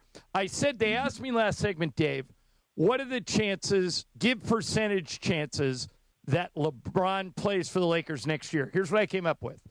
60% he plays for the Lakers. 35% he plays for another team. 5% he retires. Would you alter those numbers if I asked you to do the same thing, or is that about where you would be? Fortunately, my job is to report and not to predict. Yes. And you see when they put me in the prediction range, I do things like pick the Rockets over the Lakers in the first round, and all the fans get mad at me. So I'm really going to stick to that. Okay. But as an observer or someone who respects your opinion, I don't think you're too far off. So let me ask you this way, Dave. Characterize, because you've got a number of incidents in the story, including the one involving the game ball. How would you characterize the relationship between the Lakers and LeBron? My word would be strained. Interesting. And what are... And they've been together for 8 years, and there are things that accumulate over that time. And if you look at LeBron's career, he played 7 years in Cleveland, 4 years in Miami, 4 years in Cleveland. And I think even in life, when you are doing the same thing for too long at the same job with the same boss, et cetera, preach. Sometimes a fresh perspective can, right? Fresh perspective can be like all you need. Or both sides can take the other side for granted. And I think what I was trying to report on in this story is that certainly I have instances of LeBron feeling like he's been taken for granted, and I understand that human element. But I think on the other side, there's probably a little bit of the Lakers feeling like LeBron's taken them for granted as well. And if you were to try to use this summer to cut through some of that emotion and come at this clear-headed, I think the best solution would be for them to continue their partnership into next season. Dave, we're talking to Dave McMenamin, who has an excellent article on the Lakers and LeBron on ESPN.com right now. I encourage all of you to track this down, or you can just go to Dave's social media accounts, @Mc10. That's how I found it. It's right there. You should read it. It will lend great perspective to what we're talking about here. Dave, my idea of how I would go to Rich Paul and LeBron is, and I've just made that up in my head. I'm not basing it on anything. I haven't talked to anybody, but just looking at the full board, I think I would go to Rich and LeBron, and if I was Rob, and I would say, we can't max you for obvious reasons. It's just we're putting together a puzzle here, and I need that money to pay Luka and Reeves and other people. We cannot max you. What we can do is hopefully give you an offer that works for both of us. So I would say 2 years, 40. In other words, $20 million this year, player option for another $20 million next year. And to go along with that, we will give you our word that we will continue to develop Bronny. We like him anyway. He's fit in with our group. He's gotten a little better each year. So you would have a vested interest in his development. Do you think that would be possible, not well received? Just give me your thoughts on my proposal, what I would go to him with, and whether you think it's doable. The Bronny angle is very interesting, and I don't know how it would be received to have that as the sweetener. I think, quite frankly, it's probably two separate conversations. Okay. I don't know if that would be something that necessarily LeBron or his representatives would find appropriate. However, I did mention in the story that is part of the context of why I do think LeBron, if he takes a step back and looks at the Lakers situation, hasn't been all bad because they have allowed Bronny to have this platform and this opportunity to grow into an NBA player over the last 2 years, because the guy that they drafted was not an NBA player. Right, and Dave, do you agree? An NBA player. I was going to say, do you agree with me that he's one of the most improved guys on the team, like a completely different guy from the day he walked in? Oh, absolutely, tremendously, and a lot of that was his body, and he needed to overcome a traumatic experience with his heart. But his confidence, to me, is so much different than what it was. He feels like he belongs now, and you need that to be able to make plays. So putting that aside, let's get to the number that you suggested, John. I don't think that's way off, but to me, who was the best player for the Lakers in the playoffs? LeBron, not close. Yep. Yeah. How often does a guy who's the best player for their team in winning a round of the playoffs gets paid $20 million? Well, but I think this is a unique thing, Dave, and the reason is he's worth more. I fully admit that. I don't think he should have to take a pay cut, and it may even drive him into retirement. I just think it's situational. I compared it to when, you're an Eagles fan. I compared it to when a quarterback's contract comes up, and you wake up one morning and Jared Goff is the highest paid quarterback in the NFL. It's not that Jared Goff's the best QB. It's that his turn on the wheel came up. LeBron is a victim of circumstance here. The Lakers are working with a salary cap. They've got to pay Austin if they want to keep him. They're already paying Luka. They've got to make decisions, as you know this better than I do, on 11 total guys. I think they'd love to max LeBron and show him the proper respect. They just can't do it. It's a numbers game, and that's what I would try and make him understand. Are you suggesting he won't be receptive to that a player of his stature and what he's done for the team, you can't even go to him with that because it's insulting? I did not get the sense in my reporting for this story that it's max or bust for LeBron. Right. So certainly no. However, I don't know what the number is. The Lakers, I would think, would be better served here making the initial offer be one that is received well and feels like it comes with a level of respect and also just a level of interest in wanting him to be part of their team. Part of the story was that LeBron hasn't felt that way all that much since last February. Yeah, so let me ask you about that, Dave. Let me ask you about that. So you said you would characterize the relationship between the Lakers and LeBron as strained. What was the biggest point of contention? What's the thing that caused the most strain? It's not Luka the individual or Luka the trade. LeBron has said that, of course, you make that trade. Like, that's a great basketball player, and as great as Anthony Davis is, where Luka was on his timeline, et cetera, totally understands it. I reported this back last February. As soon as Luka was traded for, Rob Pelinka has a meeting with him and hands him a list of big men that they were considering, possibly adding to that team. They ended up trying to trade for Mark Williams. That trade was rescinded, but they have that conversation with Luka immediately when he's through the door. Weren't LeBron and Anthony Davis clamoring for them trading for a big man? Like, that's the type of stuff. Yeah, that makes sense. It's like this new stakeholder has your ear and you're handing over the reins to. I'm the guy who actually delivered a championship here. You were forgetting about that? That's the stuff. That's the right. And yeah. Again, sometimes you need a refresh to kind of clear out that stuff. Now, I asked LeBron as we're walking out of Crypto.com Arena after Game 4 against OKC. I said, okay, I understand you got to decide whether you want to play next year. Totally get that. And I said, the money is its own thing, right? You'll have to figure out, if you decide to play, you're going to figure out what the money is. But is there, and I use the word static, is there any static between you and the Lakers that would need to be cleared in order for you to decide to return? And he said, there's no static from me. Okay. Which would lend itself to believe that even if he was upset about this game ball situation, he could put progress over pride and return. Right. The Lakers have to show him that they want him. Let me ask you this, Dave. How much influence do you think Luka has over the return or bringing back LeBron? How much of that is Luka's influence? Because Rob talks about having a partnership with Luka. Certainly, I think Luka's voice matters.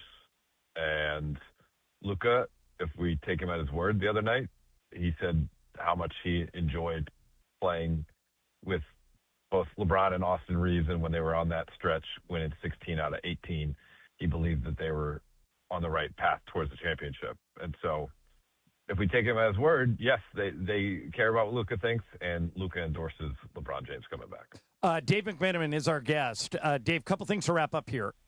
There's a pecking order that Rob is going to have to go through here. He's got Luka signed. He's got to deal with LeBron and Austin, or Austin and LeBron. They're 2, 3, whatever order you want to put them in.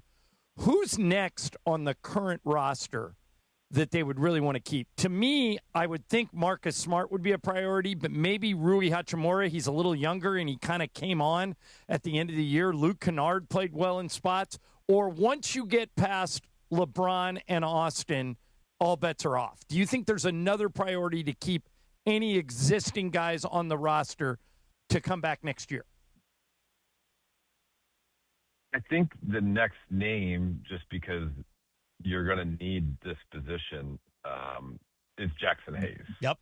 And Jackson has now been here for a few seasons, and Jackson is a member of the Slovenian national team. Yeah, good point. You guys caught that this year. But, yep. And Jackson's a free agent, and Jackson relatively has been underpaid over the last couple of years. Yeah. And we saw what he did in Game 4 against the Thunder. So I would think he's a shoo-in to return. But again, here's the conversation, right? You got to figure out how much money's left. And even with the LeBron thing, let's get back to that. I think based on what we saw in 2024, LeBron would be open to discussing where his number lies, so long as the money that's left on the table is earmarked for talent that can come and affect winning. That is incumbent upon Rob Pelinka and whomever else he's working with in the front office between now and whenever that conversation happens with Rich Paul, to line up. Like that's what the job is. Right. Like, yep. You know, because otherwise, if you're not building a championship roster, you should give LeBron James every single dollar you have in your coffers as an appreciation for what he's done thus far. That's what the Lakers are. You think when Kobe Bryant got that contract at the end of his career, it wasn't just an appreciation? No, it was. That team You're right. was competing for a championship. So if you can build a championship roster, I believe LeBron James is going to be amenable to a conversation of what number can help you do so. You got to prove you can do it. Yeah. And that's what we're waiting to find out this offseason. Okay, last thing for you. So that Lakers team in March was, obviously just on an absolute roll. I'm going to ask you a hypothetical. Had that team, the March team, played against OKC in the playoffs, how do you think that series would have gone? I think it'd be really, really interesting. And OKC would still had home court advantage. Yep. And, for the variety of reasons, OKC, would have been the true favorite. But do you think all of a sudden the wheels would come off of the Lakers offense for, 3 of the first 4 games? No. When you have a guy who averages 34 points per game in the mix? Probably not. And if the Lakers had somehow, split in OKC to begin the series, you come back to L.A., we saw, John, I know you were in there. Steve, I don't know if you were able to make it. Game 4 was rocking. Yeah, that's what I thought they said. Yeah. Did their thing. It was the best playoff atmosphere for a Laker game, probably going back to the 2023 series against the Warriors. It was awesome. And if you're 1-1 with the defending champs and Laker fans are pouring in through the doors to see Luka and LeBron and Austin go against those guys, yeah, I think they would have had a shot. Yeah. All right, that's interesting because there's an argument to like run it back, and so my thought is, well, why run it back when this group, got swept by OKC, but Luka's obviously the difference maker there. And I think I agree with you. I think they would have made it a run. You can identify. I'm not going to name names. Anyone who watched the Lakers this year can identify the weak spots. Yes, that need to be addressed. Yep. On the roster. Yeah, and there's 3 or 4 players that you need better players in those spots. Right. And again, that's also on the Lakers front office. That's why you have draft picks available to you. Yep. You may have to attach some draft capital not only to acquire someone but to get off of someone. Yep. And that's part of the job. Like that's I mean, quite frankly, that's how they got Rui Hachimura in the first place. Right. It was getting off of Kendrick Nunn. All right, Dave. And that worked double for them. Yeah. Dave, really.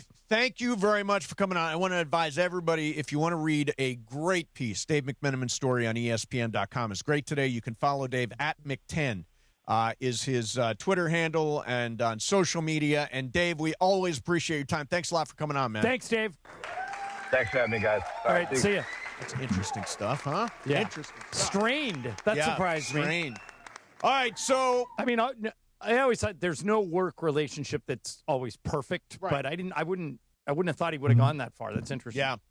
So speaking of strain, if you are involved in any kind of accident, you will find yourself under real pressure, under real strain, because it's complicated to deal with the other driver and the insurance company and the adjusters and the body shop and the medical and the time off work, getting paid, all that stuff. The guy that can do that for you, again, involved in an accident, Jacob Arani is the guy. And the thing that I don't know if we stress enough around here is that you only pay Jacob if he wins. So you literally have nothing to lose. Yeah. 800-345-6789. Easy number to remember, but put it in your phone, because if you get in an accident, you're going to be disoriented and you're not going to know what to do. If you just say into your phone, call Jacob. Yep. And you've got 800-345-6789. He'll take you the rest of the way. Yeah, and the thing about Jacob is great family guy, works with the Lakers and the Rams and LAFC. He's part of our community, right? Yeah, today before the show, we recorded some. If you go see Jacob, you go into his office, you'll see on the video boards in there, you'll see video messages from all of us. And what I told, and I don't even know if you remember this, years ago, I was doing ads on the radio for a lawyer. Oh, and he turned out to be a bad guy. Yeah. And, I remember that. And I told our sales team, I go, I'm done with lawyers. I'm never endorsing a lawyer again, ever. And they went, well, wait, don't throw out the baby with the bathwater. That's a big category for us. Yeah. Blah, blah. And I said, I'm just not interested. And then Jacob won me over. And I still didn't want to endorse a lawyer, but I wanted to endorse him. Yes. Because he cares. Yeah. And he gets it. Yeah. And so you can trust this guy. Yep. He's the guy that brought me back into thinking positive of lawyers. Yep. He is a great one, and he can help you if you're involved in an accident. The number's so easy, 800-345-6789. That's 800-345-6789, or call jacob.com. Mason and Ireland, 710 ESPN. Hi, this is Sean McVay of your LA Rams. The Rams play here. KSPN, Los Angeles. 710 ESPN. A good karma brands radio station. What's up, ball knowers? It's your favorite Lakers Southern reporter, Mike Trudell. The season is in the books, and it's time for a new chapter of Lakers talk on ESPN LA. Join me for 2 hours of talking purple and gold this Thursday night from 6 to 8 p.m. I'll be live and taking your calls. It's Lakers Talk with me, Mike Trudell. Thursday on your home of Lakers basketball, ESPN LA. I took Mom to catch a ball game. Is it time to pick her up yet? Now your top reasons to visit Morongo. Morongo's Travel Center always has the lowest price gas around. Number 2. Tommy Bahama Gift Giveaway, May 19th, 10 a.m. to 10 p.m. And the number 1 reason. It's finally back. Smoking good times. 3 cigars, scotch tasting, a food spread, and live music. May 17th, 5 p.m. Morongo, good times. Hey guys, if you're heading into summer without a medical emergency kit, you're taking a risk most people don't think about until it's too late. Summer colds linger and can turn into sinus infections that could last for weeks. Getting sick right before vacation can derail everything. And when you're traveling, finding a doctor and a pharmacy can be really stressful. That's why I ordered a medical emergency kit. It's like having an urgent care and a pharmacy right at home. It includes essential prescriptions like amoxicillin and generic Z-Packs to treat wide ranges of common and serious illnesses. So if you wake up sick, At home or on the road, you already have what you need. No waiting for your doctor, no hours at urgent care, no pharmacy lines, no copays. You just match your symptoms to the right prescription in your guidebook, or you call the telemedicine doctor standing by. Start on your meds sooner and feel better faster. Every home needs at least one medical emergency kit. Order yours online in minutes, and it's shipped to your door. Save $45 with our promo code 710 at urgentcarekit.com/710. Promo code is 710 at urgentcarekit.com/710. And it is 2 p.m. in the Southland on the biggest show on the radio, Mason and Ireland. All right, it is time for Fast Track. Fast Track. The return of Fast Track, driven by our friends at Cerritos Auto Square. Why do more people buy their car at Cerritos Auto Square than from any other location in Southern California? Easy. With 24 dealerships side by side, car shoppers can find the right car at the right price at the right location. Cerritos Auto Square. Learn more at CerritosAutoSquare.com. Time for Fast Track. Down low is 350 cube, 3.25 horsepower, 4-speed, 410 gears, 10 coats of competition orange, hand rubbed lacquer with a blue plain manifold, full race cams. Fast Track on Mason and Ireland. Time for Fast Track. Take it away, Mace. All right, zoom, Em. Zoom. So I was browsing around on Twitter to find things that we should talk about today, and I saw this video come up, and it really interested me because Michael and I were having this conversation, maybe not the same setting, but before he got onto the show on Monday. Right. And it was about the WNBA. And on Saturday, Caitlin Clark and Paige Beckers matched up against each other. It was an incredible game. They both basically had the same stat line at the end of the game, but Caitlin Clark had some issues where she couldn't play the entire game. She had hyperice on her lower back. She's got some some soft tissue stuff. But Tyrone Johnson, who is on the Craig Carton show, I believe this was The Fan, was talking. He has an idea about Caitlin Clark. I don't totally agree with him, but there's something there. So this is Tyrone Johnson. The Caitlin Clark thing is over because she's not the best player in the WNBA. She's not the best guard in the WNBA. She's not even the best guard from her college class because that's Paige Beckers, who plays for Dallas, who beat them in the season opener. This could be a situation where we look back on Caitlin Clark, and we're not going to look back on her like she's Michael Jordan. She's Jeremy Lin. This is just Linsanity. I do think that goes a little far. I don't think Caitlin Clark's going to be Jeremy Lin, but I do think there is way more talent in the NBA than WNBA than most people think about when they think about the WNBA. Caitlin Clark might not be the best point guard right now. Yep. But I do think that some people think that she's the be-all, end-all of the WNBA. She's the biggest star, but I think there's a lot more talent. What do you guys think? I disagree with what that guy said. She's not Jeremy Lin. She's not a flash in the pan. I would put her more. I think she's Luka. I think that she's that talented. Now she can't stay on the floor, though. That's the problem. She's been injured a lot. First year, her rookie year, she was great. Yeah. But they didn't get to the postseason. Yeah. Last year, she was hurt a lot. And then this year, she was supposedly healthy and they were starting. I think A'ja Wilson's the best player in the league. But I would take Caitlin Clark before Paige Beckers and before AZ Fudd. I think she's right there with Kelsey Plum. I'm not down on Caitlin Clark at all. Are you? I don't really think I can be up or down on Caitlin Clark because I don't watch the WNBA. Okay. And Emily, you didn't let me into your fantasy WNBA your league. Girls only league. I would have known. I wanted to be the one boy. A little misandry there. But I'm more on his side where I think that people just think that Caitlin Clark's the only person in WNBA that can do anything. Oh, I don't think that. I think that she's got still a lot to prove. If you ask the average, just Joe average in America, who plays in the WNBA, Caitlin Clark is the name that will come up. Yeah. Well, A'ja Wilson's the best player in the league. But you know what I'm saying. Yeah. Caitlin Clark has got, appeal and excitement and all that stuff. And not that the others don't, but she is, I think, the biggest star in the league. I hope for the day Caitlin Clark wins something. Because what has she won? She hasn't won in college.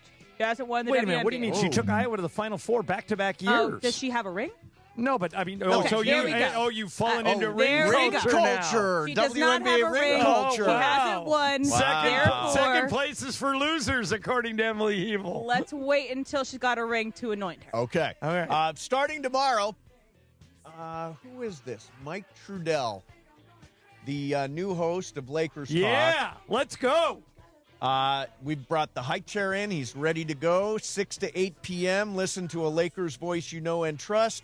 Insight, analysis, everything Lakers, tomorrow night, 6 to 8 p.m. on ESPN LA, your home of Lakers basketball. BC, what do you got? Paul Skeens is on an absolute heater right now. It's the second start, I think, in about 4, where he had no-hitter through 7 innings. Yep. Last night, even a little better, struck out the first 6 guys to start the game. And then some of the baseball purists come out of the woodworks here for the unwritten rules. The 7th batter to lead off bunted, so Skeens, 6 straight with strikeouts. no one on base. 6 straight strikeouts, bunted to lead off the inning, and people seem to be upset about that. So it's only the 4th inning at this point.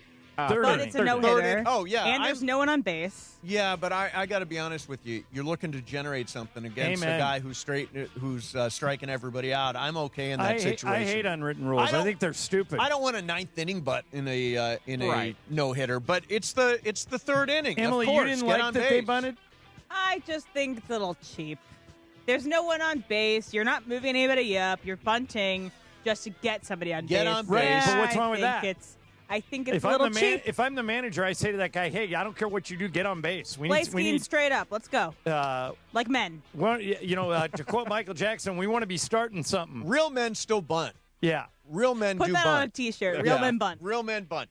All right, John, it was 2004, and you were at this game, the Derek Fisher game. Why don't you set this up? Because we've got the highlight we're going to play in a second. All right, so Lakers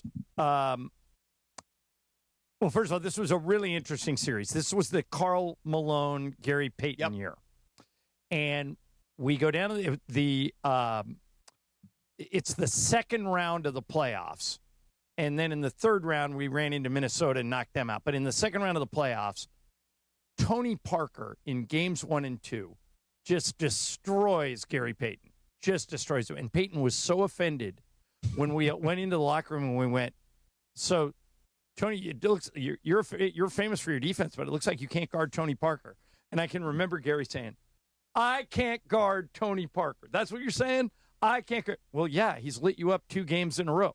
I can't guard. Like fear. He was a jabbering kind of guy, right? So the Spurs win the first 2 games. Yep. And then we come back here and play games 3 and 4, and the Lakers win them both close, but they win them both. So they figured out how to contain Tony Parker. Phil came up with some plan, and the series is 2-2. We go back to San Antonio for Game 5. I'm sitting in my media seat with my photographer next to me, and Tim Duncan hits an absolute circus shot. The Lakers are up by 1, and they throw the ball into Duncan at the elbow. Macy catches it, turns and shoots all in one motion because he only had 2 seconds. And the ball goes in, and the Spurs are up by 1. And you look at the clock, and it's 0.4. So we're pretty much cooked. Yeah. We have 1 timeout left. We call it. And then at this point, when Duncan hits the shot, I leave with the Lakers call timeout. I leave with my photographer, and I go down to the locker room, and I'm watching on a TV in the hallway. Yes. And so with 0.4, there's no way. There's not a lot you could do. Happen, Payton is the one who brings it in, and he's supposed to throw it to Kobe or throw it towards the rim for Shaq. They're both covered. He can't do anything. The only person that wasn't tightly covered was Derek Fisher, and I will let Al Michaels take it from there. Al was the lead NBA ABC TV voice, and Doc Rivers was his color guy. Wow. Here's what happened next. 4/10 remaining in the 5th game.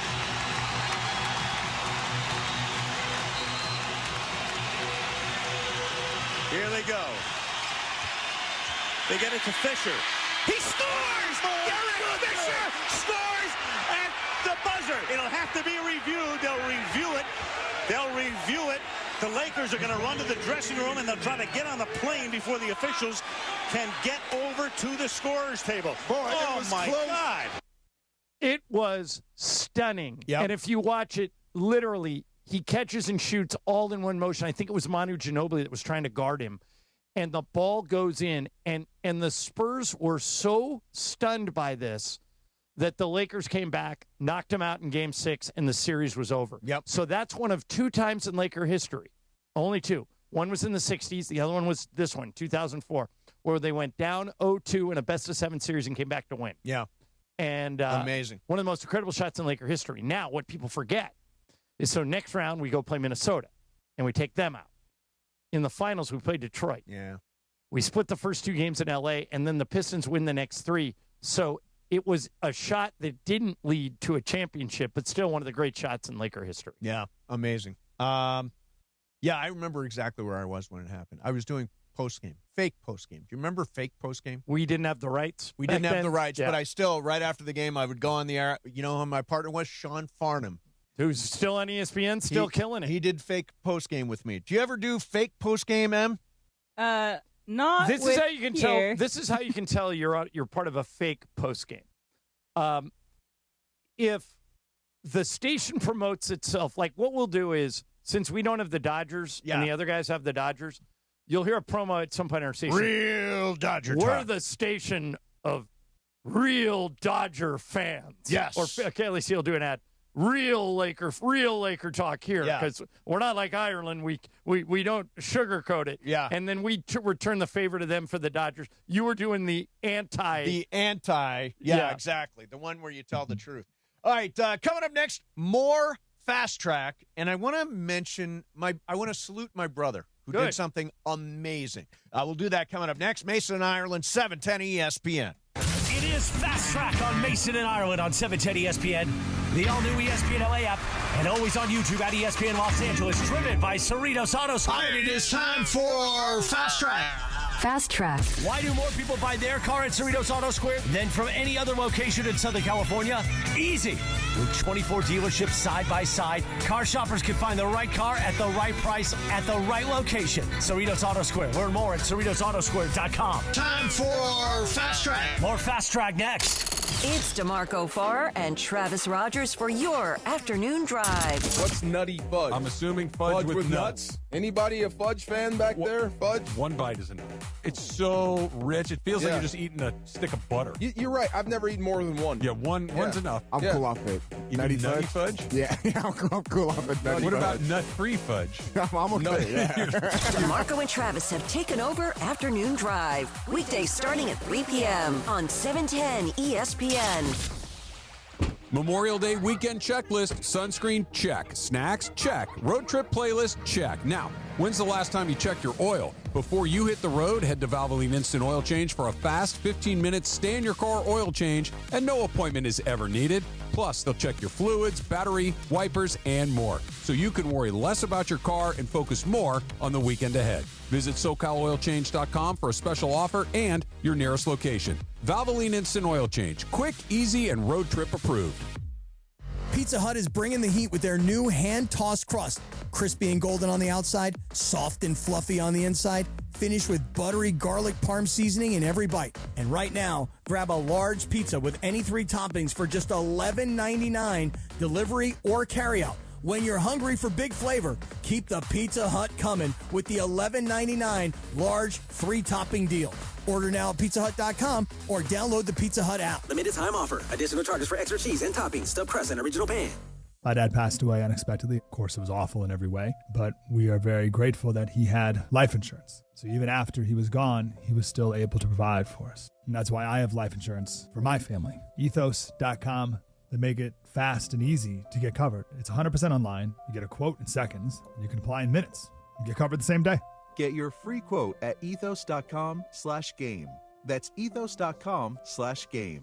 Paid spokesperson. Time spent on application may vary. Online health questions required. Rates may vary. Evan Cohen here. PayPal is now the official peer-to-peer payment sponsor of the NFL, which means all the money moments that fandom creates, whether splitting tailgate costs or chipping in on tickets and game day food between friends, are covered. Wherever the game is played or watched, PayPal moves with fans. You can send money through text, email, or directly to your friends with eligible accounts on Venmo. Just download the PayPal app and share all the moments that matter. Account with PayPal is required. Not available in all regions where PayPal operates. The black and gold hit the road looking to build momentum before the World Cup break. It's the goal line, so from David Martinez! today. Los Angeles Football Club battles St. Louis City in the first of a 2-match road trip. It's a last little sprint before the break. It's not easy, but we have to be strong. LAFC hope to stack points as the MLS season races towards the summer pause. LAFC versus St. Louis. Pre-game coverage starts today at 5 p.m. on the ESPN LA app and on 710 after DeMarco and Travis. Fast Track. And it is Fast Track on 710 ESPN. Mason and Ireland on the all-new ESPN LA app, 7:10 a.m. and always on YouTube at ESPN Los Angeles. Fast Track now back in the 2 p.m. hour on Mason and Ireland, driven by Cerritos Auto Square. Why do more people buy their car at Cerritos Auto Square than from any other location in Southern California? Easy. With 24 dealerships side by side, car shoppers can find the right car at the right price at the right location. Cerritos Auto Square. Learn more at CerritosAutosquare.com. Once again, back to Fast Track and back to Mason and Ireland on 710. All right, vroom, vroom, man. I want to give two happy 40th birthdays to Robert Pattinson, my boy, our Pats. But then also I'm going to do Lena Dunham. I love Lena Dunham. Who She's invented one of and my created favorites. Girls, right? She did create Girls. Did you watch the show Girls, John? Yeah, all of it. Yeah, I did So you might remember this from the pilot episode, the first episode. At the end of it, Lena Dunham's character, Hannah, says, I think that I'm the voice of my generation, or at least the voice of a generation. Okay. And I honestly think that came true. I do think that she is a voice of millennial women, and she kind of created a vibe, a persona that I think so many millennial women can like latch on to. Okay. So, who is the voice of your generation? Well, we are of two different generations. John, you're a boomer, and I'm Generation X. We were born a year and a half apart. But there is a separation right in 1965, Unbelievable. which makes me Gen X and makes you a boomer. So, boomer, who's the voice of your generation? There are two names in my head. Well, for me, it would, because I was such a sports nut. The summer was Vin Scully, and the fall was Chick Hearn. Sure. You know, those were the voices I hear in my head. But if you're asking, like, who's my age that kind of speaks for everybody my age, I was born 3 months after Michael Jordan. So Right. Michael Jordan is the one name that everybody my age would say, that's who I identify he's the guy, the most successful person of anybody born in 1963 is MJ. Now, he's a little bit older. Technically, he's a boomer, but I think he speaks to Generation X because he was very transparent and sarcastic and cynical. Howard Stern. I think Howard Stern. More than Letterman? It's very close. Letterman is the same for me, in the same category, but Stern, and by the way, what I do for a living, I don't think I could do this kind of radio, what we do every day, had Stern not been the trailblazer. He made it acceptable to be conversational. Yes. Everybody else was very broadcastery before Howard. And Howard just went on the air and talked. Yeah. So for me, it's Howard Stern. And by the way, Springsteen is in that mix too. Springsteen spoke to a generation of like regular guys. I always think this song, Glory Days, how they pass you by, Glory Days. It's like he's speaking about a particular generation, and I feel like that resonated with me too. Real quick, Children's Hospital Los Angeles, biggest event of the year is back. It's the Walk and Play LA, and it brings the community together for a fun-filled day supporting kids who need life-saving care. Enjoy a scenic 3K walk, plus music and games and all the activities for all ages. Join us Saturday, June the 6th at Santa Monica Pier. Sign up at ESPNLA.com. Join Team ESPNLA and use code PLAY to save $10. Visit ESPNLA.com to learn more. Zoom, Brian. All right, I know before the Growl, you guys were kind of talking about the rewatchables, these old movies. So Em and I are going to watch Chinatown, I think, here first. Good. That's going to be the plan, yes. And if you guys want to join us and you're a listener, feel free to watch Chinatown. I will do a Letterboxd review if you're on Letterboxd, which is the social media app for movie lovers. I'll start a list of the movies that we're going to be talking about. And we'll tee that. We haven't talked about it on the radio show, so we'll talk about that coming up as well. Oh, we can talk about it right now. Yeah, well, this kind of leads to my fast track here. Good. Is, last night I stumbled upon one of the greatest 90s movies you could put out there, Angels in the Outfield. Oh, that's sat down, watched the whole movie, start to finish.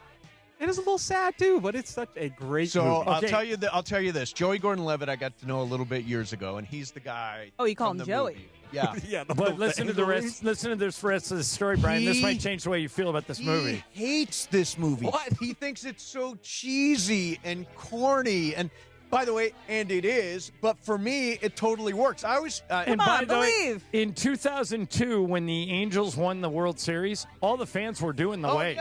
We're doing the Angel wave. But he hates it. Hates it. But it's a really fun movie. But here's the deal. What we're going to do, we all listen to a Ringer show called The Rewatchables. Yeah. Where they go back and they look at old movies. They've done over 300 of them. And so we noticed that Emily and Brian are a little bit younger than us, a little bit, and haven't seen all the movies that we've seen. And so we're going to do a thing called The Watchables, where we choose a movie. And make them watch it. And come back to us, and we can, and probably I will watch the movie as well, so we can have a good conversation. Brian and I discussed, because of the Angels in the Outfield. Yep. What if Brian and I give you guys an assignment, and you guys have to watch some, 2000s, late 90s trash? What would be an talk about it? What would be an example of one we of those? decided the first one would be Spy Kids. I saw Spy Kids. But watch it again. Watch it again. Robert Rodriguez, I played it at my theaters. Amazing. Yeah, So you can watch it's Spy a fun Kids. movie. What about Spy Kids 3D? I like the amazing. third one, 3D. We could I do. think there's a Hallmark actress is one of the Spy Kids. Might be. Okay. And then looking another it up. option would be this movie. It's a Disney Channel original movie. Oh, it's on God. Disney Plus. Oh, no. It's called Smart House. Before you poo-poo it predicted Alexa. It predicted all the things that we have in our houses. Watch Smart House. And I think it's more fun if it's like a kind of a cheesy, kind of bad movie. Yeah. But I would like you guys to watch Smart House. Okay. Smart House, and it's on the Disney. On Disney Plus. Alexa Penavega, who plays Carmen Cortez in Spy Kids, is now a pretty successful Hallmark actress, and she does a lot of movies with her husband, who's a Hallmark actor. Oh, okay, got it. So, And the guy who plays Junie in Spy Kids is married to Meghan Trainor. Wow. All right, so by Monday, Yep. Brian and I will watch Chinatown. Yes. And you guys will watch Smart House. John, can you carve out On some Disney time for Plus. Smart House? I Just can't do make it. any promises, but I will try. I will Wait, can absolutely watch it. I haven't seen Spy Kids or Smart House. Do I have a choice, or do I have to watch Smart House? You what watch format? What network has Smart House? Smart House is on Disney Plus. Okay. And Spy Kids, I can't remember what it is. So how about John? You watch Spy Kids. Okay. And Mason, you watch I Smart watched the House. Disney Channel movie. Oh my God! You're gonna come back and you'll be like, "Wow, this I'm a movie's grown-up amazing." adult male human being, and I'm watching Smart House on the Disney Channel. That is so. And you guys, by the way, are watching my all-time favorite movie, an absolute classic, Jack Nicholson and Faye Dunaway in Chinatown. Just wait until I make you guys watch Double Teamed. Well, It's gonna let's be hold great. on. Who's in Mighty that? Ducks. Have you seen that? I've seen Mighty Ducks. We talked about it before, and I can't remember, but it's the mom and that you recognize. So, Brian, I've told you my Mighty Ducks story, right? I don't remember. One day I'm playing golf at Mountain Gate. I just joined. I went over there to play golf by myself. And there was a guy on the tee sheet playing by himself. So the pro goes, just go down there. That guy's name's Steve. Introduce yourself and go play with him. So I don't have to wait. So I go down. I go, hey, Steve, I'm John. He goes, hey. And we start talking, play a few holes. We start talking. And I go, what do you do? He goes, I'm in entertainment. He goes, I work in movies and TV. And I said, have you done anything I would have seen? He goes, I created the Mighty Ducks franchise. I go, and at the time, they were doing a Mighty Ducks TV show on Disney Plus. But he was also responsible for all three of the movies. And I said, I go, wow. I go, those movies made a lot of money. I go, let me ask you something. You come up with the Mighty Ducks concept, right? That was you in your head? He goes, yeah. I go, then Disney makes a movie, or I know Disney makes your movie, and then 2 years later, an NHL team names itself the Mighty Ducks. I said, that's probably never happened before in the history of sports. They took the name of a team from a movie. I go, did you get paid for that? And he kind of smiles at me and goes, that's why I sued Disney for $1 billion. And I said, did you win? And he goes, I'm doing just fine. Oh, good for him. I think they settled. Smart House. Yeah. Mason, trust me. It's going to be like 90 minutes. and you're going to be like, Danny, wow. Danny they went through Trejo this. is in Spy Kids? Yes. Oh, yeah. Okay. By the way, I was thinking the other day, I saw a big article about Danny Trejo. We should get Danny Trejo on. Big Rams fan. Big Rams I've had fan. him on Travis and Sliwa before. Fantastic guy. He's got an amazing story. I would love to do, the story of it. I mean, he was in prison. He came through drugs. All that's his amazing Sounds perfect story. for Mason Plus. Yeah, he is. He's on the list. On the list. All right, coming up next for you, Lane Kiffin is at it again, and a salute to my brother Brian. That's next. Mason and Ireland, 710 ESPN. Blue Ice Vodka is the largest American potato vodka, and it's rated double gold. It's made from the heart of Idaho. It's also one of the lowest calorie vodkas on the market. Gluten-free, non-GMO, crafted to elevate every sip. Their classic potato vodka is just 64 calories per ounce. Everybody I've turned on to Blue Ice says, what in the world have I been missing? When you try it once, you're hooked. Most vodka gets made from corn. Blue Ice Vodka gets made from potatoes, and you can taste the difference. They also have Blue Ice Huckleberry, Blue Ice Double Espresso. So whatever you're looking for in a vodka, they've got it. Blue Ice Vodka, clean, American-made, vodka with standards, ask for it by name, Blue Ice. DeMarco and Travis have taken over Afternoon Drive. Oh, my goodness. Our friends from Fleming's are here. Weekdays starting at 3 p.m. How many ounces is in that steak? I don't care. How big is that steak? There's 35 ounces. 35-ounce steak. 30 now. What's your favorite cut? My favorite cut would be this New York over here. Oh, I didn't even see that. Yeah. Travis, I'm going again.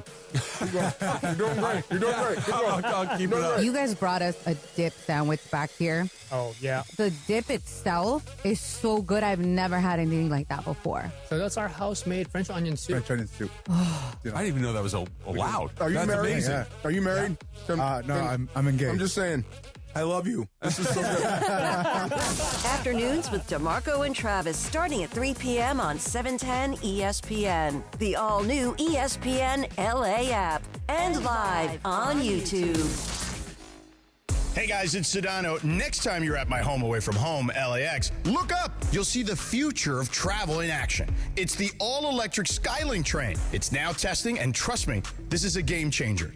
What does it take to build a champion? It takes round-the-clock preparation. And soon, Skylink will connect you to the airport terminals, the new rental car center, and LA Metro. From practice to prime time, the LAX Skylink. Fast, free, and built for LA. In testing now to help you skip the traffic later. Hey, it's producer Laura, joined by Jerry, the founder of Amor Salsita. And at my carne asada, listen, the food always matters. And girl, lately, the star of our table has been Amor Salsita. That's exactly why we created it. Fresh, authentic salsas meant to be shared with the people we love. And if you want a great pairing, sweet heat mango habanero with some fish tacos is a must. My favorites are the hatch avocado mixed with the salsa roja. It's bomb. Visit amorsalsita.com and grab Amor Salsita at Albertsons, Vaughn's, or Pavilions in the produce department. Amor Salsita, the heart of every table. Empower. After wanting one for years, Kevin is finally enjoying his new hot tub. This is the life. He worked with Empower to help him get good at money, so now he could be a little bad. Oh, no, not my phone. Oh, Kevin. Kevin's phone may be in hot water, but his finances aren't. Invest well, live a little. Start today at empower.com.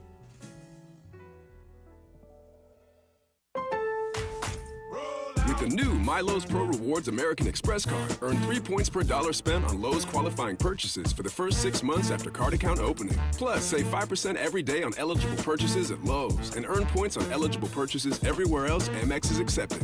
Card members get more at Lowe's. Subject to credit approval. 5% can't be combined with any other offer. Exclusions and restrictions apply. Points subject to loyalty terms at Lowe's.com/terms and credit reward terms at Synchrony.com/MLPRA-terms. Visit Lowe's.com/business credit. This is Mike Trudell. It's the Hall of Famers, Mason and Ireland, and don't miss the first night of Lakers talk with me, Mike Trudell, debuting Thursday night from 6 to 8 p.m. I'm talking purple and gold and taking your calls. Now, back to my hero, Johnny I, and a guy I'm not quite as fond of, Steve Mason. It's Mason and Ireland on ESPN LA.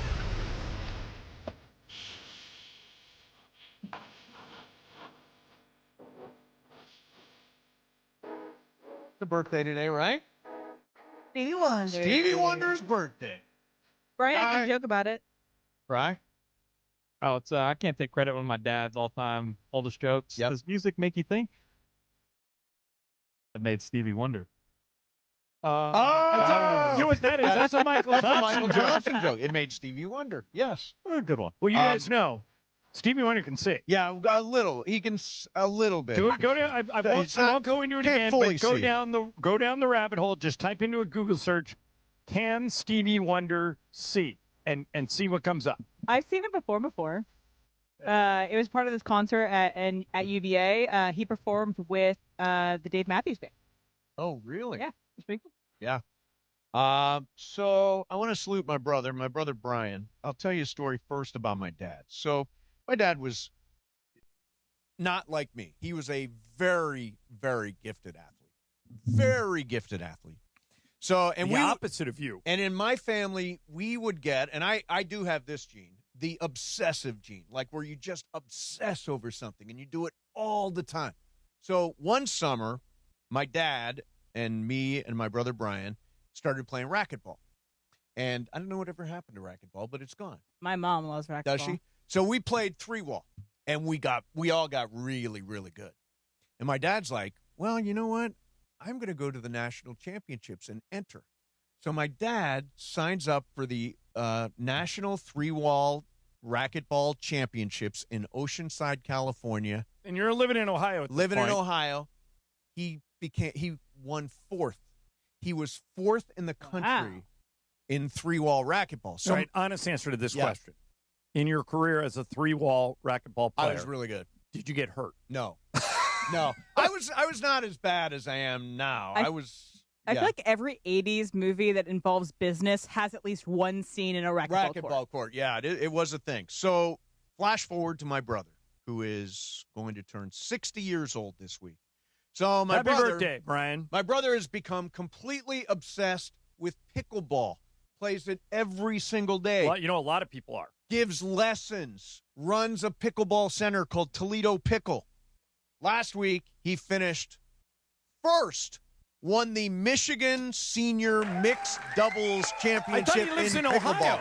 I know, but his partner lives in Michigan. Wow. So they played in the Michigan State for Championships, and Brian won. It's a chip off the old block. My dad would be very, very proud. We all get obsessed over stuff. Well, pickleball's like the fastest growing thing out there. Oh, it is. A friend of mine just opened a chain of restaurants called Electric Pickle. Yeah. Where you go in and you play. It's like a bowling alley with neon lights, except it's pickleball courts, and then they have a bar and a restaurant and just hang out there all night. This is what my brother's place is. It's got a bar, it's got a restaurant, they got live music, they got 12 pickleball courts. It's like a whole big thing. Awesome. Congrats in to him. downtown Toledo, and congratulations to my brother Brian, big winner. So Lane Kiffin just cannot stop picking on Ole Miss. Don't ever change, Lane. He's already, obviously, left. He's already taken another gig. He has taken shots at Ole Miss in the past, and now he's done it again.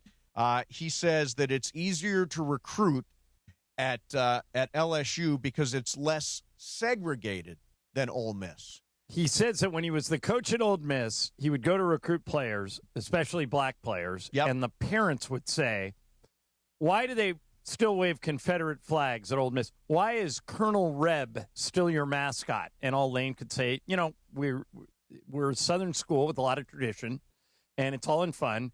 And he said, but it cost him some recruits. Yes. But, of course, everybody at Ole Miss now is saying he never said any of that stuff when he was here. Right. When he was here, he never said it was an issue. He embraced all of our traditions. Now he leaves and he's using it against us, and it got me to thinking, how great is it going to be on September 19th when LSU goes to Oxford to play at Ole Miss? Fantastic. Oh, look who just rolled in. Momo. Hi, Momo. What are you doing, In Momo? full makeup. She's looking good. Yeah, I saw you on the NBA today. What's going on? You know what? Now that we have Momo here, let's go back to what we were talking about before. Let's do it. So turn your mic on. There you go. There you go. Yeah. I tried to, but you can do it better than I can. Okay. We did a whole segment earlier where the death of Jason Collins is incredibly sad. He was only 47. But I think you'll agree with me, and you knew him. I explained how you went to Stanford with him and have known him since they were Harvard in Westlake. college. Yeah, we were same grade level. Right. And we were freshmen together. Yeah. Right, and that you've known him as long as I have. I did a story on him when they were in high school. Yeah. But I don't know if you can leave a bigger legacy in 47 years than he did. And you talk about athletic excellence, you talk about the fact that they, at the time Jaron and Jason were being recruited, they were the number one recruits in the country because you got two of them. You got two 7-footers, and when they announced they were going to college together, every coach in the country descended on their house. By the way, I think they got UCLA in trouble, right? Well, everybody. It was the whole thing that got in trouble. No, there was some recruiting violation. And I think wisely, I think they went to Stanford where you met him, and I just think that I wanted you to have a chance to just comment on the impact that he met and explain when he walked into a room, Momo, he was comfortable with everybody. So Jason Collins was the first openly gay active athlete. Hasn't happened before or since. That's what I was going to say. There hasn't been another. Yep. I mean, Carl Nassib. Yep. That's it. Michael Sam, but he didn't last. Made it. Right. Yeah, I'm just saying, we all thought that was a really big watershed moment, and I, over the years, there are other professional athletes who are gay that are not out. Yeah. And all of them would reach out to Jason. And he kept everybody's secrets. Okay. Interesting. And he was their sounding board. And I'm a lot of guys that they're still, and he never told me. And I was theoretically helping him with his memoirs, and he wouldn't tell me their names because he knows how important it is. Sure. And I remember talking to him at one point. I go, so when you were closeted all those years, you knew you were gay, right? And he was, oh yeah, I definitely knew. I go, did you ever act on it? Did you ever? And he goes, nope. I go, did you tell anyone? I mean, he has his Uncle Mark who's gay. Yeah. Okay. Did you tell Uncle Mark at least? Did you confide in anyone? He was like, I didn't tell anyone. You didn't even tell Jaron? Didn't tell Jaron. Didn't tell anybody. I go, how did you keep that a secret? And he goes, I told my dog. Yeah, sure. That's it. Mace, you know how this is. You didn't know who you could tell and who you could. Yeah, I didn't know until years after we were working together. But you knew Mason for a little while. Yeah, knew for a little while before I knew for came a little up. while. By the way, if Jason was like an interesting test balloon for me. I mean, he came out in 2013. I came out in 2016. Yeah. It's almost like, hey, the water's warm. You can jump in. That's right. And that's what I did. To the point where, go ahead. Sorry. And I was going to say, and we heard from a young gay athlete earlier on the show who talked about coming out in high school and how difficult it was. I mean, he inspired a lot of people. And whether or not people actually come out or they don't come out, at least they knew there was some understanding. I'll say this, I posted yesterday an obituary, and I did a piece for NBA Today, and I got all these reactions like, why do you have to bring up that he was gay? A lot of people on social media, that was what they brought up. Is that really what they said? It's all through on my social feed. And wow. I go, on the one hand, I'm like, I can't, okay, that's a huge legacy. But we've also come so far that now the fact that he came out as the first openly gay athlete maybe doesn't feel like that big a deal anymore in 2026. Right. There's such an acceptance level. Well, Barack Obama in your story, yeah. I think it was in your story. Yeah. Reached out to him after he did it, and I thought, as President Obama tended to do, he was always quick with a phrase. Yeah. Said to him, he goes, "You realize you've helped thousands of people who you will never meet." Yep. Yeah. And I thought that's like the best compliment you can get. Yeah, and the thing that got me with Jason is and this is what we did hours and hours and hours on the phone over the last 7 months. Okay. Right. Is how much he kept inside for all those years. So when he finally came out, he just truly felt so free. He wasn't it was just such a burden that had been lifted off him that you were just he everything else. He didn't worry about anything else. He just, it was fine. I was so, he kept us so much inside all these years. Right. He just was like, whatever, man. Whatever. And so then when he gets this horrible cancer, and it was the kind of cancer, he knew the whole time. This is whatever I'm doing. The probably clock's not. ticking. Yeah, it's just a race against time.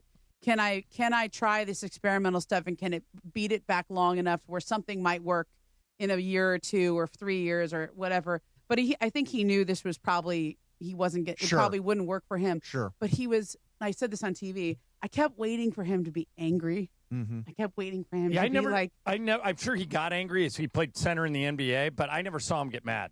And like when you get something like this at his age, after he just got married, I know. like he just got married, and like he wasn't angry though, not that he told me, Yeah. and it was, and I believe him. Like I think he just focused on what mattered, which was like I have all this love in my life, and I can help people, and it's a terrible disease. You know who? your friend Don. Don Harris died of this. Yeah. Yeah, but Don got what, a year or so? No, he got about 6 months. 6 months. Yeah, Yeah. it's if you get it, that's brain cancer is almost incurable. I mean, it's better now, but not. At least his dad had it, and that's what finally took him down. Yeah. I don't know if I've ever told you guys this story. So over the years, I've told you guys a lot that I had a 7-foot kid living across the street. Oh, from me. yeah. You could tell that. And so one day I'm talking to his mom, and his mom said, John, I don't know what to do. I can't find pants that fit this kid. I can't find shoes. He wants to go on a ski trip, and there's no ski boots. I go, I'm going to put you in touch with somebody. So I called Jason, and I said, do you think your mom, Portia, would talk to my friend Maureen? And he goes, absolutely. Give me the number. And Portia Collins, who was the mom to She's the best. Jason I love and her. Jaren, Yeah. called this woman who she had no idea who it was. She says, I understand you're having trouble finding stuff that fits. Here's what to do.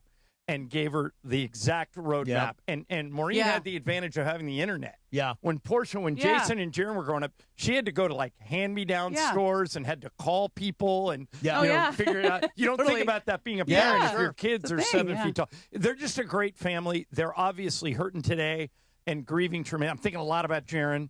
But we were talking, Momo, about in sports, a lot of the Lakers adopted a phrase when you leave a legacy. Yeah. Boy, did this guy leave a legacy. Yeah. Yeah. And Just like touched literally so many the people. last- You mentioned in your story was Time Magazine's one of their most 100 most important people of the year. Yeah.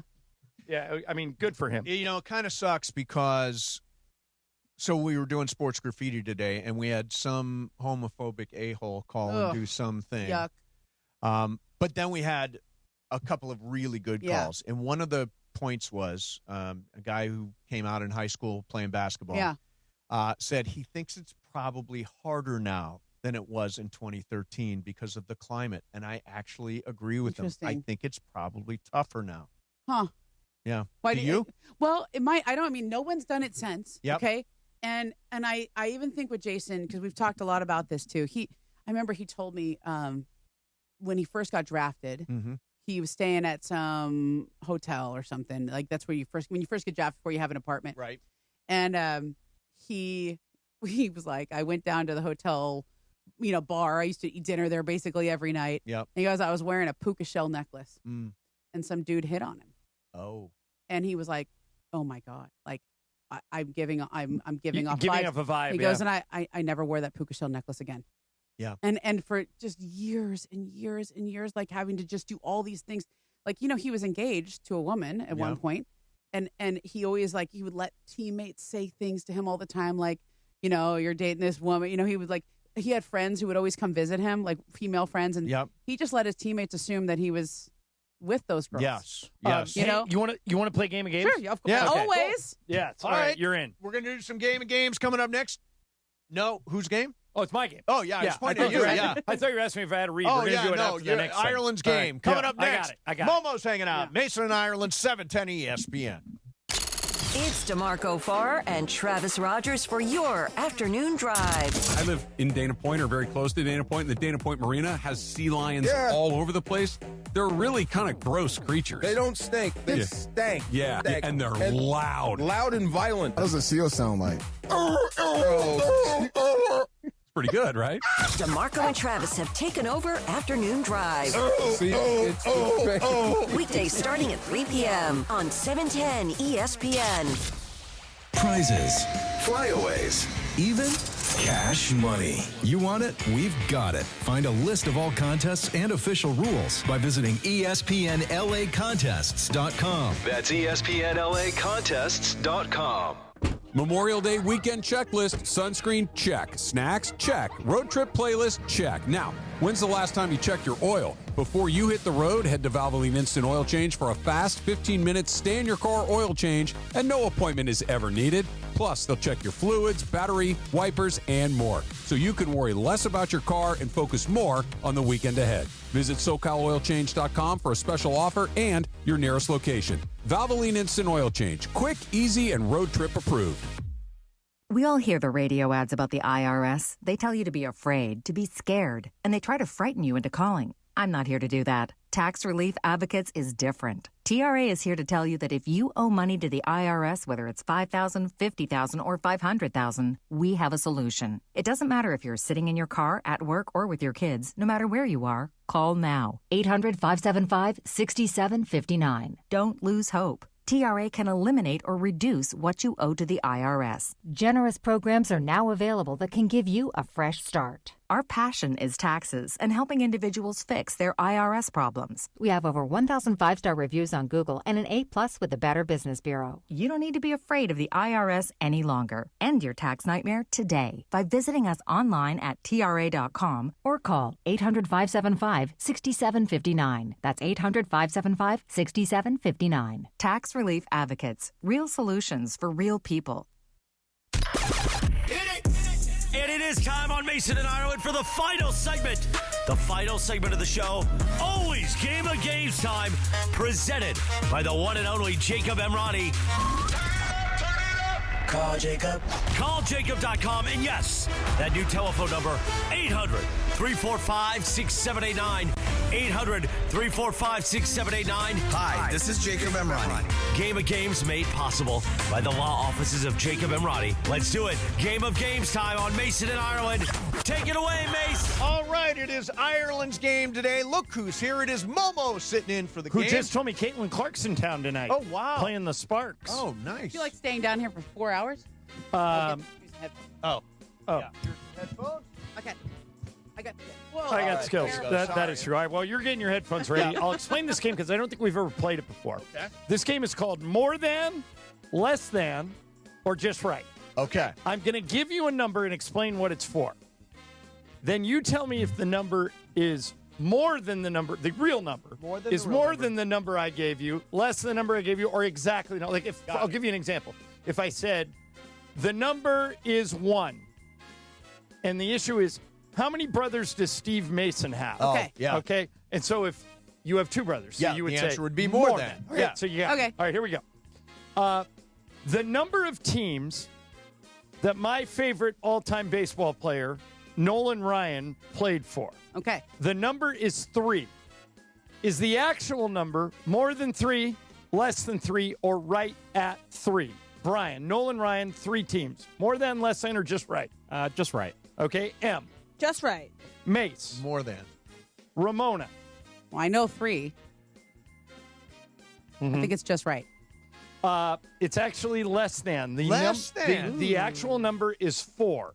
Astros? He played for the Mets. He was on the 69 Miracle Mets. Then he played for Rangers? the Angels. Right. Then he played for the Astros. Then he played for the Rangers. But I didn't know the Mets. I thought the object was you said 3 and I said more than, like he played for more Yeah, than. that's what I three thought teams. too. Okay, so I'll give you that point. Then. Yeah. All right. So Yeah, that sounds was right. that was a semantics loss. Yeah. Okay. Okay. So Mace is Wait, on the board. Turn your computer. Okay. I can't. Just go that way. Be honest, yeah. Yeah. I'm being Good honest. for you. Okay. You're being The integrity. next one, M. This one to you. I couldn't see the last one. I really thought it was The 3. number of Oscar nominations in her career for Meryl Streep. Ooh. My number is 20. Emily, is the actual number of Oscar nominations for Wow. Meryl Streep more than 20, less than 20, or right at 20, Em? Less than. Okay. Mace. I'm going to say less than. Momo. I will also say less than. Brian. Less than. You're all correct, which means no one's alive for like 20 is a like whole lot. 16? No. 17. No. 21. My number was Okay. less than. Okay, we're doing it backwards. Yeah, we're doing it we backwards. all understand what you're. Okay. Yeah. All right. So Is the I'll real be number more more clear. than or Yeah, less I'm than? going to Yeah. give a point to everybody for Okay, that. cool. So, Mace, you got the first one, Yes, right? I did. All right, so you got 2 and everybody else has 1. All right. Third Wait. I want us to make sure that we're getting this right. I'll spell it out. He'll spell it Stay out. with, Okay. stay All with right. me here. Okay. The number of career sacks by Aaron Donald. Okay, my number is 105. Is the actual number of sacks that Aaron Donald had more than 105? Okay. less than 105, or exactly 105. Okay. Mace, the actual number is what? I will say exactly 100. Momo. Exactly. Brian. Less. Emily. I think the real number is more than 105. You are correct. You're the only one that got it. He has 111. I really thought it was 105. We were due for an exact. Yeah. All right, here we go. Okay. Next one, Momo, this one coming to you. Okay. You might get this. The actual number of teams that James Harden has played for. Okay, hold on. All right, now don't say anything out loud. Okay. My number is 5. Is the actual number of teams that James Harden has played on more than 5, less than 5, or right at 5? Momo. More than. Okay. Brian. More than 5. Emily. I guess it's more than 5. Yeah, I'm going for more than 5. You're all correct. Yeah. 6. Can you name them? Yes, it is the Oklahoma City Thunder, the Houston Rockets, the Brooklyn Nets, the Philadelphia 76ers, the Clippers, and now the Cleveland Cavaliers. And that is why Ramona should not have gone first on that one. NBA insider. Oh, I just thought about something. There's a question that Ramona will be heavily favored. Okay. Oh, you know what? I'll ask Don't make me go first. No, I'll ask it now, and I'll let you go last. Okay. Yeah. All right. The number is 400,000. Whoa. Okay? 400,000. That's my number. Number of followers Ramona Shelburne has on X. Well, she should know this. I know this. Don't make me go first. You're going last. Okay.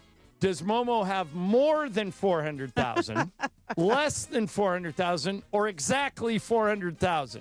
Brian. More. Emily. I think she has more. Mace. I think she has slightly less. Momo. It's more. 421,000. 420. That's very great. good. Okay. 420. It used to be more, and then they purged all the Mace. bots. Yeah. 420. You should have got 420, that. exactly. It actually might be by the way, 421. as convoluted as this game has been, Emily has 4 and everybody else has 3. So you guys are all right in it. All right, here we go. Em, this one to you. The World Cup is coming to North America soon. The United States will be making its 12th World Cup appearance. I'm looking for the number of games the United States has won all time in the World Cup. They've been in 12 World Cups. My number is 9. Emily, is the actual number more than 9, less than 9, or right at 9? The number of games all time the United States World Cup team has won. What do you think? More than, less than, or right at it? The real number is more than 9. Okay. Mace. I will say exactly 9. Momo. I am saying exactly 9. Brian. Exactly 9. It is exactly 'Cause we were 9. due for one of those. And that means 4 to 4 to 4 to 4. Woo! All right. Way to go. Okay. How many are left? There are 3 left, so we can still keep going here. All right. Mace. Yep. Clayton Kershaw's regular season ERA for his career is 2.53. But I'm wondering about his postseason ERA. Okay, regular season, 2.53. My number is 5. Okay? Yep. Is Clayton Kershaw's postseason ERA more than 5, less than 5, or right at 5? What do you think? Less than 5. Less than 5. Momo. I'll also say less than. Brian. Less than 5. Emily. 4 for 4, less than 5. I thought I was going to trip you guys up. His career, you all got it. His career ERA is 4.62. Yeah. I knew it. And you almost double what his regular is, but not that bad. Yeah, not that bad. All right, so here's the next one. The number is, this one going to you, Momo. The number is 4,700. Okay.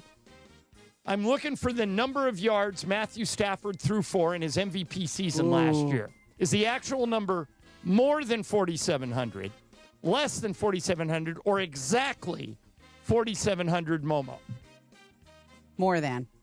Brian. I'd take less than. Emily. More than. Mace. I think it's slightly more than. More than is the correct answer, but not by much. No. 4,707. Wow. Right in that neighborhood. Yeah. He was actually, so now, Brian, Emily, and Ramona. No, everybody has 6. Okay, wow. Or wait, Em, did you miss that one? I missed I got one. it. Brian Brian missed. Okay, Brian, you're still at 5. Okay. Now, is this the last one, or do I have one more after this? You're listening to KSPN Los Angeles, a Good Karma Okay. Brands radio station. This is the last one, and I have a tiebreaker. So, Brian, you get to go last, and you have to go opposite of these guys if you can. All right. My number is 35. I'm looking for the number of Grammy Awards won by Beyonce, who has more individual Grammys than any artist ever. Is the actual number more than 35, less than 35, or right at 35? Mace. I'm going to take a shot and say exactly 35. Emily. The real number is less than 35. Ramona. Less than. Brian, the only thing that's left is go more than. We have a winner. And that winner is Steve Mason right at 35. Did you know? No. Okay. No. I just We thought were just due for one. I thought we were due for a. Because there had only been one. Very well played. I almost went for that too, but I was like, let's go for the Mace win. wins 7-6, and Brian, you had 5, so everybody did well in that game. All right, you guys want to do the tiebreaker just for fun? Let's do it. Yeah. All right. Happy free Mace. We had a question earlier about how many followers Ramona has on X. 421,000. Okay. The tiebreaker question is, and don't look it up, how many followers do I have on X? Now, I'll give you a hint. Momo has 421,000. Sedano has 79,000. Mace has 60,000. So how many do I have? I got Closest wins, and you go over. What's your number, Momo? 123,000. Okay, Mace. 135,000. Emily. 90,000. Brian. 75,000.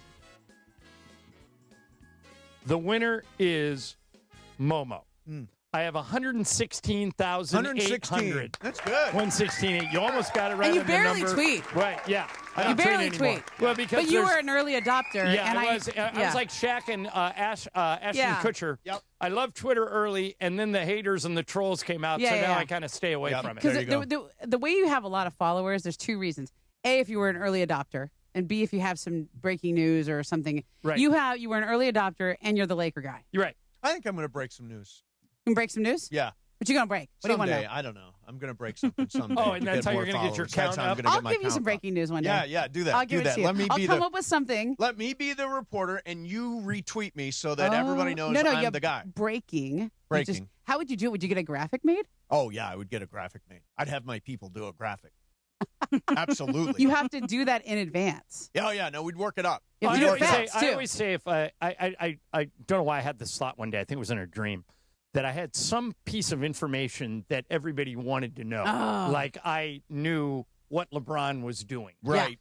And you and I, for some reason, were feuding with the station. Uh-oh. So I came on the air and I said, I know the answer, and I will reveal it on Steve Mason's Culture Pop podcast. That's right. Wait, is this your dream? Is this a dream you had? Yeah, I had a dream. And the station was so mad, but we did it. We did it on your pod. Yeah, there and you go. we got in trouble, and they yelled at us, and we didn't care. So I have recurring dreams all the time. Yeah. About getting news, something like I need to report it, but for whatever reason, I can't type it very well. I keep messing up the typing, or I'm trying to send it and there's something wrong with my phone. Like I'm doing all the, like it's a sort of like I can't get, like I have this, but I can't, for something I can't do. Is that the equivalent of like being in class and can't do the test? You know, or what I used to say is I used to dream for a lot of years, even after I got out of school, that I showed up for class and there was a test that I didn't know about. Right. So I was completely unprepared for it. Right. No, I think it's different because it's not an anxiety dream about not having the information. It's that I can't. Like something's wrong with my phone. Right. And I'm trying to call people and I can't get through. Like that, it's a weird thing. I must feel stifled. So what's next for Momo? Deciding if I want to go catch Game 6 in Minnesota on Friday. Yeah, sure. I'm doing a Wemby story. Good. So I've already done a lot of work. I always like going. Can you get to him? Or is it you got to get him in the gaggle? Yeah, I got to get him in the gaggle. Yeah. But you get it. The way you report is you report around. Ramona it. Shelburne. Yeah, look. He's also Wemby, and it's the Spurs. Wemby, like, you're right. So right, I have that's a combination of the Spurs are militaristic about media. Yeah, but they got a new guy there who's a little different. Okay, this young guy, his name is Jordan Howenstein. He's running their day to day. So Tom James is still there. He was the guy who was like the fortress. Okay, but Jordan's younger. He's a little more Like he came from the shoe world and stuff. I don't know. He's got a little hipness to him. But you're still never getting anyone. Right. But like there's I feel like you can work a little bit more with it. So well, we can't wait to see what's I'm next. writing about Wemby, and it should be for next round. And I like to go and get extra stuff, but I don't know if there's anything extra to get. Go to France. Go to France. Okay. Good excuse to go to France. Can you approve that expense report for me? Why not? Yeah. I want to go to China. I want to go where we went to the monastery and stuff. Oh, yeah. That's right. But I The need Tibetan someone monks. to. But you can't just like show up. Yeah. Hey, is this where Wemby was hanging out? Momo, listen, Travis Rogers is like chomping at the. I have no I'm idea sure what he he is. wants to say, but he's He can like just come in. chomping at the. You trying to get rid of bit. me? Yes. Yeah. But thank you for coming in. And thank you. And keep us up to date when you do your Wemby story. Come back. Okay. All right. Game Or of Games. sooner. Game of Games is proudly presented by the Cole Jacob Injury Hotline. Only number LA Trust after an accident. 800-345-6789. That's 800-345-6789. Super Crosstalk next. Mason and Ireland, 710 ESPN. All right, if you listen to the show, you know how much I like National University, nonprofit university that has more than 150 degree programs designed to fit real life. They know you might have a job, and you might have a family, and you might have a hobby, and you want to get a degree. That's why they offer flexible 4-8-week online courses that fit your schedule. And right now, you can apply for the Believe and Succeed Scholarship. It awards up to $6,000 toward a bachelor's or master's degree annually. So you get $6,000 every year. If you want to apply for that, just go to their website, nu.edu. Matter of fact, go to that website if you have any questions about National University. And I think what you'll find, Dr. Mark Milliron and his crew over there at National, they want to provide you with the tools you need to get the degree. They love working students. They love military families. Check them out today. National University. Apply by July 31st if you want to do that Believe and Succeed scholarship. Terms and conditions apply. But you'll get all the answers you're looking for at their website, National University, nu.edu. Check them out today.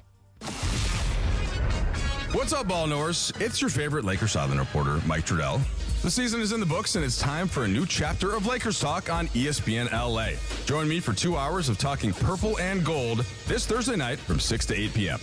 I'll be live and taking your calls. It's Lakers Talk with me, Mike Trudell. Thursday on your home of Lakers basketball, ESPN LA.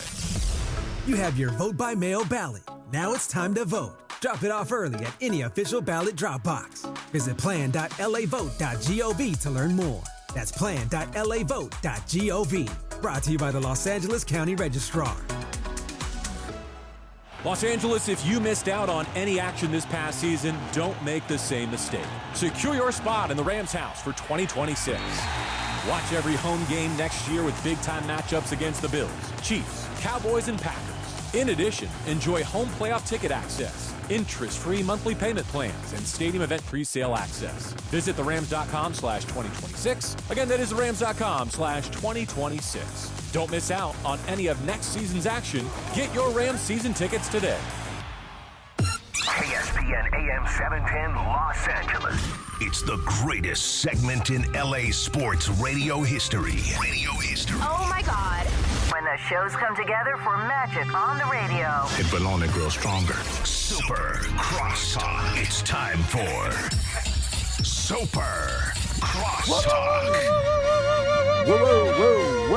Whoa. What's up, guys? What's happening, boys? Same old. Yeah. It's always a good day when you come into the studio and there's a big box Michael of sandwiches. Langers. Yeah. Box of Langers pastrami sandwiches. So good. The number That is 19 nice. is my favorite This is- sandwich of all time. Right there, John. All Right time. there. Yeah, you're eating my favorite sandwich ever created. It is delicious. So I want to do this real quick. Yesterday we did a West Wing question. Yes, and neither Travis or I got it, which probably had you thinking that you might have made the questions too hard. Maybe I made them too hard. So I thought I would try another one today to Okay. see if I'm in the ballpark All or right. if I idea. need to rework all this. Good idea. That was a deep cut yesterday. Yeah, it was. Well, neither Okay. one of us got it. Yeah. Right. What was the name of Donna's high school English teacher that President Oh, I Bartlett know it. called from the Oval Office? It's an I M. know it's it. an M. You know it I'll give you outright? 5 seconds. I do. 1, I got it. 2. I got Got it. it? Moxley. Nope. Molly Morello. Yeah. Morello. Yeah. I Okay, knew so it was we're an on track MM. with these I think you're questions. good. Okay, Yeah. good. All right. I think you're good. Morello. Yeah. If we were to do Darn it. a show quiz for you, DeMarco, what show quiz would we create? Oh my God! What are you an expert at? You're an right expert now- at Star Wars? Right now, Blackish. Oh, Blackish. Blackish. Didn't you have Kenya Barris? Yeah, Kenya Barris was on. Yeah. Kenya Barris did the Jerry West documentary on Amazon, which is so good. We talked to him about that, and then we've been watching Blackish at my house like nonstop. Have you watched Black AF? No, not yet. That's the one he's in. It's a fake reality show. It's got Rashida Jones in it. Oh, it really? is so damn funny. It's on Netflix. It's called Black AF. I will watch that. So damn funny. That one, that's about it. Molly Morello's going to bother me the rest of the day. Is it? Yeah, it's going to bother me the rest of the day. Sharpen up, bro. Come on now. I'm 0 for 2, and now I'm a little tentative coming into the big match. We're taping it Monday, right? I missed my first 2 shots. I'm a little gunshot. When Kobe scored 16 in his final game, he was his first 5. I know. You're fine. I need to stay in it. There you're go. Fine. Yeah. Okay, so Trav. This stat crawled across my TV this morning. The Dodgers have lost 4 games by more than 4 runs for the first time since 1936. Yeah. I am not worried, but at what point should I be worried? Another month. If they lost 20 games in a row, you wouldn't be worried? Oh, yeah. If they lost 20 games in a row, I'd be worried. But I think if they play like this for another month or so, where they're just kind of spinning their wheels, they look bored and disinterested, and nobody's hitting. Nobody's hitting. I'm gonna pitching's been okay. It's been better than the offense, which isn't saying much. They look stale. Yeah, and that's a good word. That's maybe something that can get fixed, that can get freshened up. You could do a little spring cleaning or whatever it is, but right now they look very stale to me. Yeah, I'll tell you what. 3-peats are really hard. And I mean, I don't know if people realize that in 2000, the Yankees only won 87 games and went on to win the World Series. Mm-hmm. They scuffled that. You know, it's never been done in the National League. Oh, a National League team has never done it. Yeah. And it's happened like, so the A's did it, the Yankees did it, in like the last 60 years it's happened twice. When Ted Turner died, we had Stan Kasten on. Ted gave Stan his first job when he was 24 years old. And we were just talking about the Dodgers, and I said, you guys going to win 3 in a row? Just kind of a softball to get them going. And he goes, probably not. He goes, it's really, really hard. He goes, we're going to try, and we're going to put all the positions in place. But if he goes, I'm giving you an honest answer. Realistically, it's really hard to do. And I thought that was incredibly honest and candid. The smartest bet in the field is for this year is take the field over the Dodgers. Yeah, last year you beat me. I did. Would you do it again? Not right now. Okay. Not right now. Not with the way that they're playing, and their best guys don't look like their best guys. That's the Otani. Although of all the Otani guys, went oppo last night, he which did, was a good sign. and that was really good. But of all of their guys, Otani's the one I'm worried about the least. Yeah, like he's the one that I think is going to bounce back. But Freddie, Mookie, Teo, Will Smith, I honestly think Teo looks absolutely awful. He does not look good. And I wonder if it's they got a kid tearing up AAA that they can bring up. Yeah. What about Tibbs, that James Tibbs the third? Yeah, Tibbs has been hot. That Ryan guy, Ward, they had him up briefly and sent him right back down. Yeah, I'm not worried yet, but they've looked kind of lousy for the better part of a month. They have. Yeah. They have. All right. By the way, Shohei on the mound tonight. Yeah. Have you seen the lineup they put out? Let me predict it. Okay, you won't. Is it? Since it's that way, is it Dalton rushing DH at the top of the order? No. Is it Mookie at the top of the order? Yes. That's what I said I would do. With Freddie at DH and Dalton rushing at first. No. You know who's DHing tonight? No. Teoscar. What? Really? Interesting. Yeah. Well, that makes sense. He's not a good defensive. Alex Call is in left. He's not a good defensive outfield. Both Rojas and Espinal are in the lineup tonight. Interesting. They're running out a really weird group of guys. The crazy Dodger lineup machine. Yeah, something. Shake it up. All right, guys, coming up for you is Travis and DeMarco. Yeah. We will be back tomorrow at 12 o'clock noon, Mason, Ireland, 710 ESPN. And it is the 15-minute mark right here on 710 ESPN. On the all-new ESPN LA app and on YouTube at ESPN Los Angeles. The 15